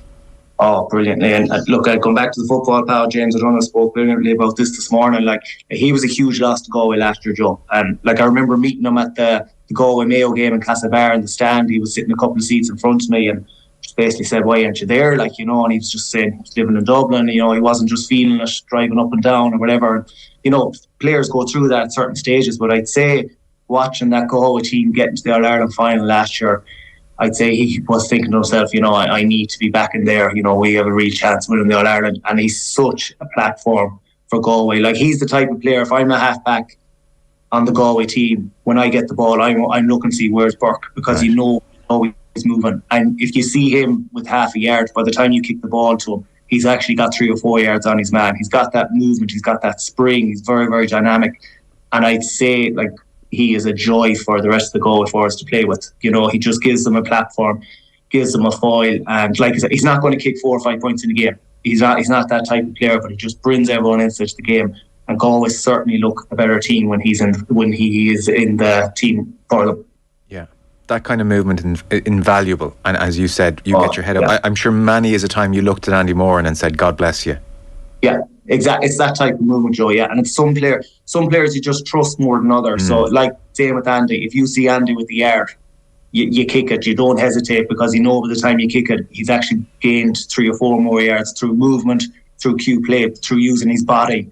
Even if it is a tighter ball, he nearly rolled the defender as the ball is coming in and nearly win it on the half turn, even in a better position than what he was. So there's some players, you just see them through training, you see them through playing games, and you say, yeah, you just have that understanding with them. And I think the Galway players, the more Burke plays this Galway team, the more that understanding will develop as well. Yeah. So as a final thought on Galway, they're right in the mix here this year. Yeah, no team will want to play Galway later on the year, Joe. Absolutely. I'm including like Dublin, a Kerry, a Mayo, you know what I mean? They're all 50-50 games. But Galway definitely have the ammo. The one thing about Galway I'd slightly worry about is the loss of Liam Silk. I know Malloy is just coming back. It'll be interesting to see, does he get, it's very tight season for him to get back to fitness in short term, but Silk is a huge loss. Like Kelly's obviously a man marker, Jack Glynn is a man marker, but he had a really tough time in Murta. But I'm just thinking of the Doublers and the Kerrys later on down the year when you need the big defenders to do the one-on-one matchups. You saw what Silk did at Sean O'Shea last year in the final. He had a brilliant game. So that loss just might come back to bite them. If I'm Park Joyce and nearly heading on a plane to New Zealand and getting them back, and say, we're going at this for 3 months to win the All-Ireland, because he literally could be the difference. But they're right up there, Joe, yeah, for sure. Dublin 4:30. They scored 15 points in the second half, so they eased off a touch. So this was, akin to before standards started slipping, Dublin would just rout teams because everything was just in such fine working order. But even that's reading too much into what we saw, really. I'm curious, back when you were playing and this rivalry was the dominant one, and you knew there was a good chance one way or another you were going to have to beat Dublin to win an All-Ireland. When they were pummeling the likes of Laois 4:30, would you as a player make a point of watching that game? As a group, would you ever discuss or watch that game? Or was it completely just disregarded as utterly irrelevant? Like for the neutral, for me, it is irrelevant, really. Would you guys have looked to take something out of it? Will Kerry and Galway and the rest be looking at that game in any way closely? I wouldn't imagine, Joe, no. Like you referenced when we were up against them, like these hammers in Leinster especially was a yearly thing. So why are you looking hugely at them? No, it was more kind of from a quarter final on, when you might be meeting them or when they're playing against better teams, when you could see patterns their play. But look at the last day, very disappointing for Laois, number one. Dublin, it's interesting. I know it's Laois, and I know they're not going to be hugely challenged against Laois, but that moment Kilkenny hand passed the ball over the bar against Derry and in Celtic Park, like they scored 10 goals in 4 games since that, when they weren't scoring a huge amount previously. So I just wonder, is that a change in their mindset, even against the likes of a Laois? They scored 4 against Derry, who are notoriously hard to break down as well. So I'm just wondering, is that a moment now when they're saying, if there's half a goal chance on or half a snip, we're going for it? And they might feel they need that rootless streak back in them to go and win the All-Ireland and win the big games down the line against the Kerrys or whoever is, the Galways or the Mayos. So that's really, really interesting. But look at what they did. They did what we knew they were going to do against Laois. It was a write-off in the game. So move on maybe. I think so. 4 different goal scorers, but beyond that, not much to say. We have to stop at Meath. This is quite something, isn't it? In some ways it's not, because this is where Meath football is of late. But if you've any sense of tradition, to see Meath in the Tailteann Cup is one of those startling moments. And Colm O'Rourke said we're exactly where we deserve to be. Anthony Moyles was on our AM show. He did not paint a good picture of the situation, is not hearing great things about the camp. He half referenced, I don't want to misquote him or paraphrase him wrongly, but even he noted, for instance, that Colm O'Rourke on the Tommy Tiernan interview talked about burning Dublin flags, in jest admittedly, but that O'Rourke team, they were obsessed with Dublin. And now you have a Meath county where I would say a huge number of available players are from Dublin families. So, it's not like let's gather around and talk about our hatred of Dublin kind of a vibe anymore. So is there a connect there or disconnect there? Who knows? And then their style of play, it's been called unstructured or lacking in a plan. And then they don't have a marquee forward. I could just keep on listing the grim problems. They're in dire straits, really. They are, Joe, but you know what? I'd nearly like to start about talking about Offaly, to be honest, because what a win that is for them when you consider all them boys have been through in the last 6 weeks with losing their manager, Liam Kearns, and come out and win a Leinster quarter-final against Meath. I was on with John Duggan on Saturday, actually, and I said if Offaly can get out of the blocks early and make a good start, then it piles the pressure on Meath just at the circumstances they're in and everything that was riding on the game. It was almost a free shot for Offaly.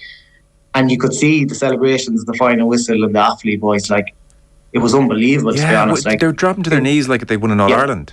But I think it was just pure emotion, Joe, of everything they've been through in the last 6 weeks. And I'd say, especially leading up to the game, I'm sure they would have been referencing Liam Kearns an awful lot, you know what I mean? And all the prep would have been based around that. And, what a win for them. Brilliant. It's always a lot of pressure, that, isn't it? Let's do it for someone beloved who's departed. Because then if you don't win or you don't perform, it's very hard. You feel really awful about that. It's a tricky enough territory to delve into. But I suspect they did. I suspect you're right.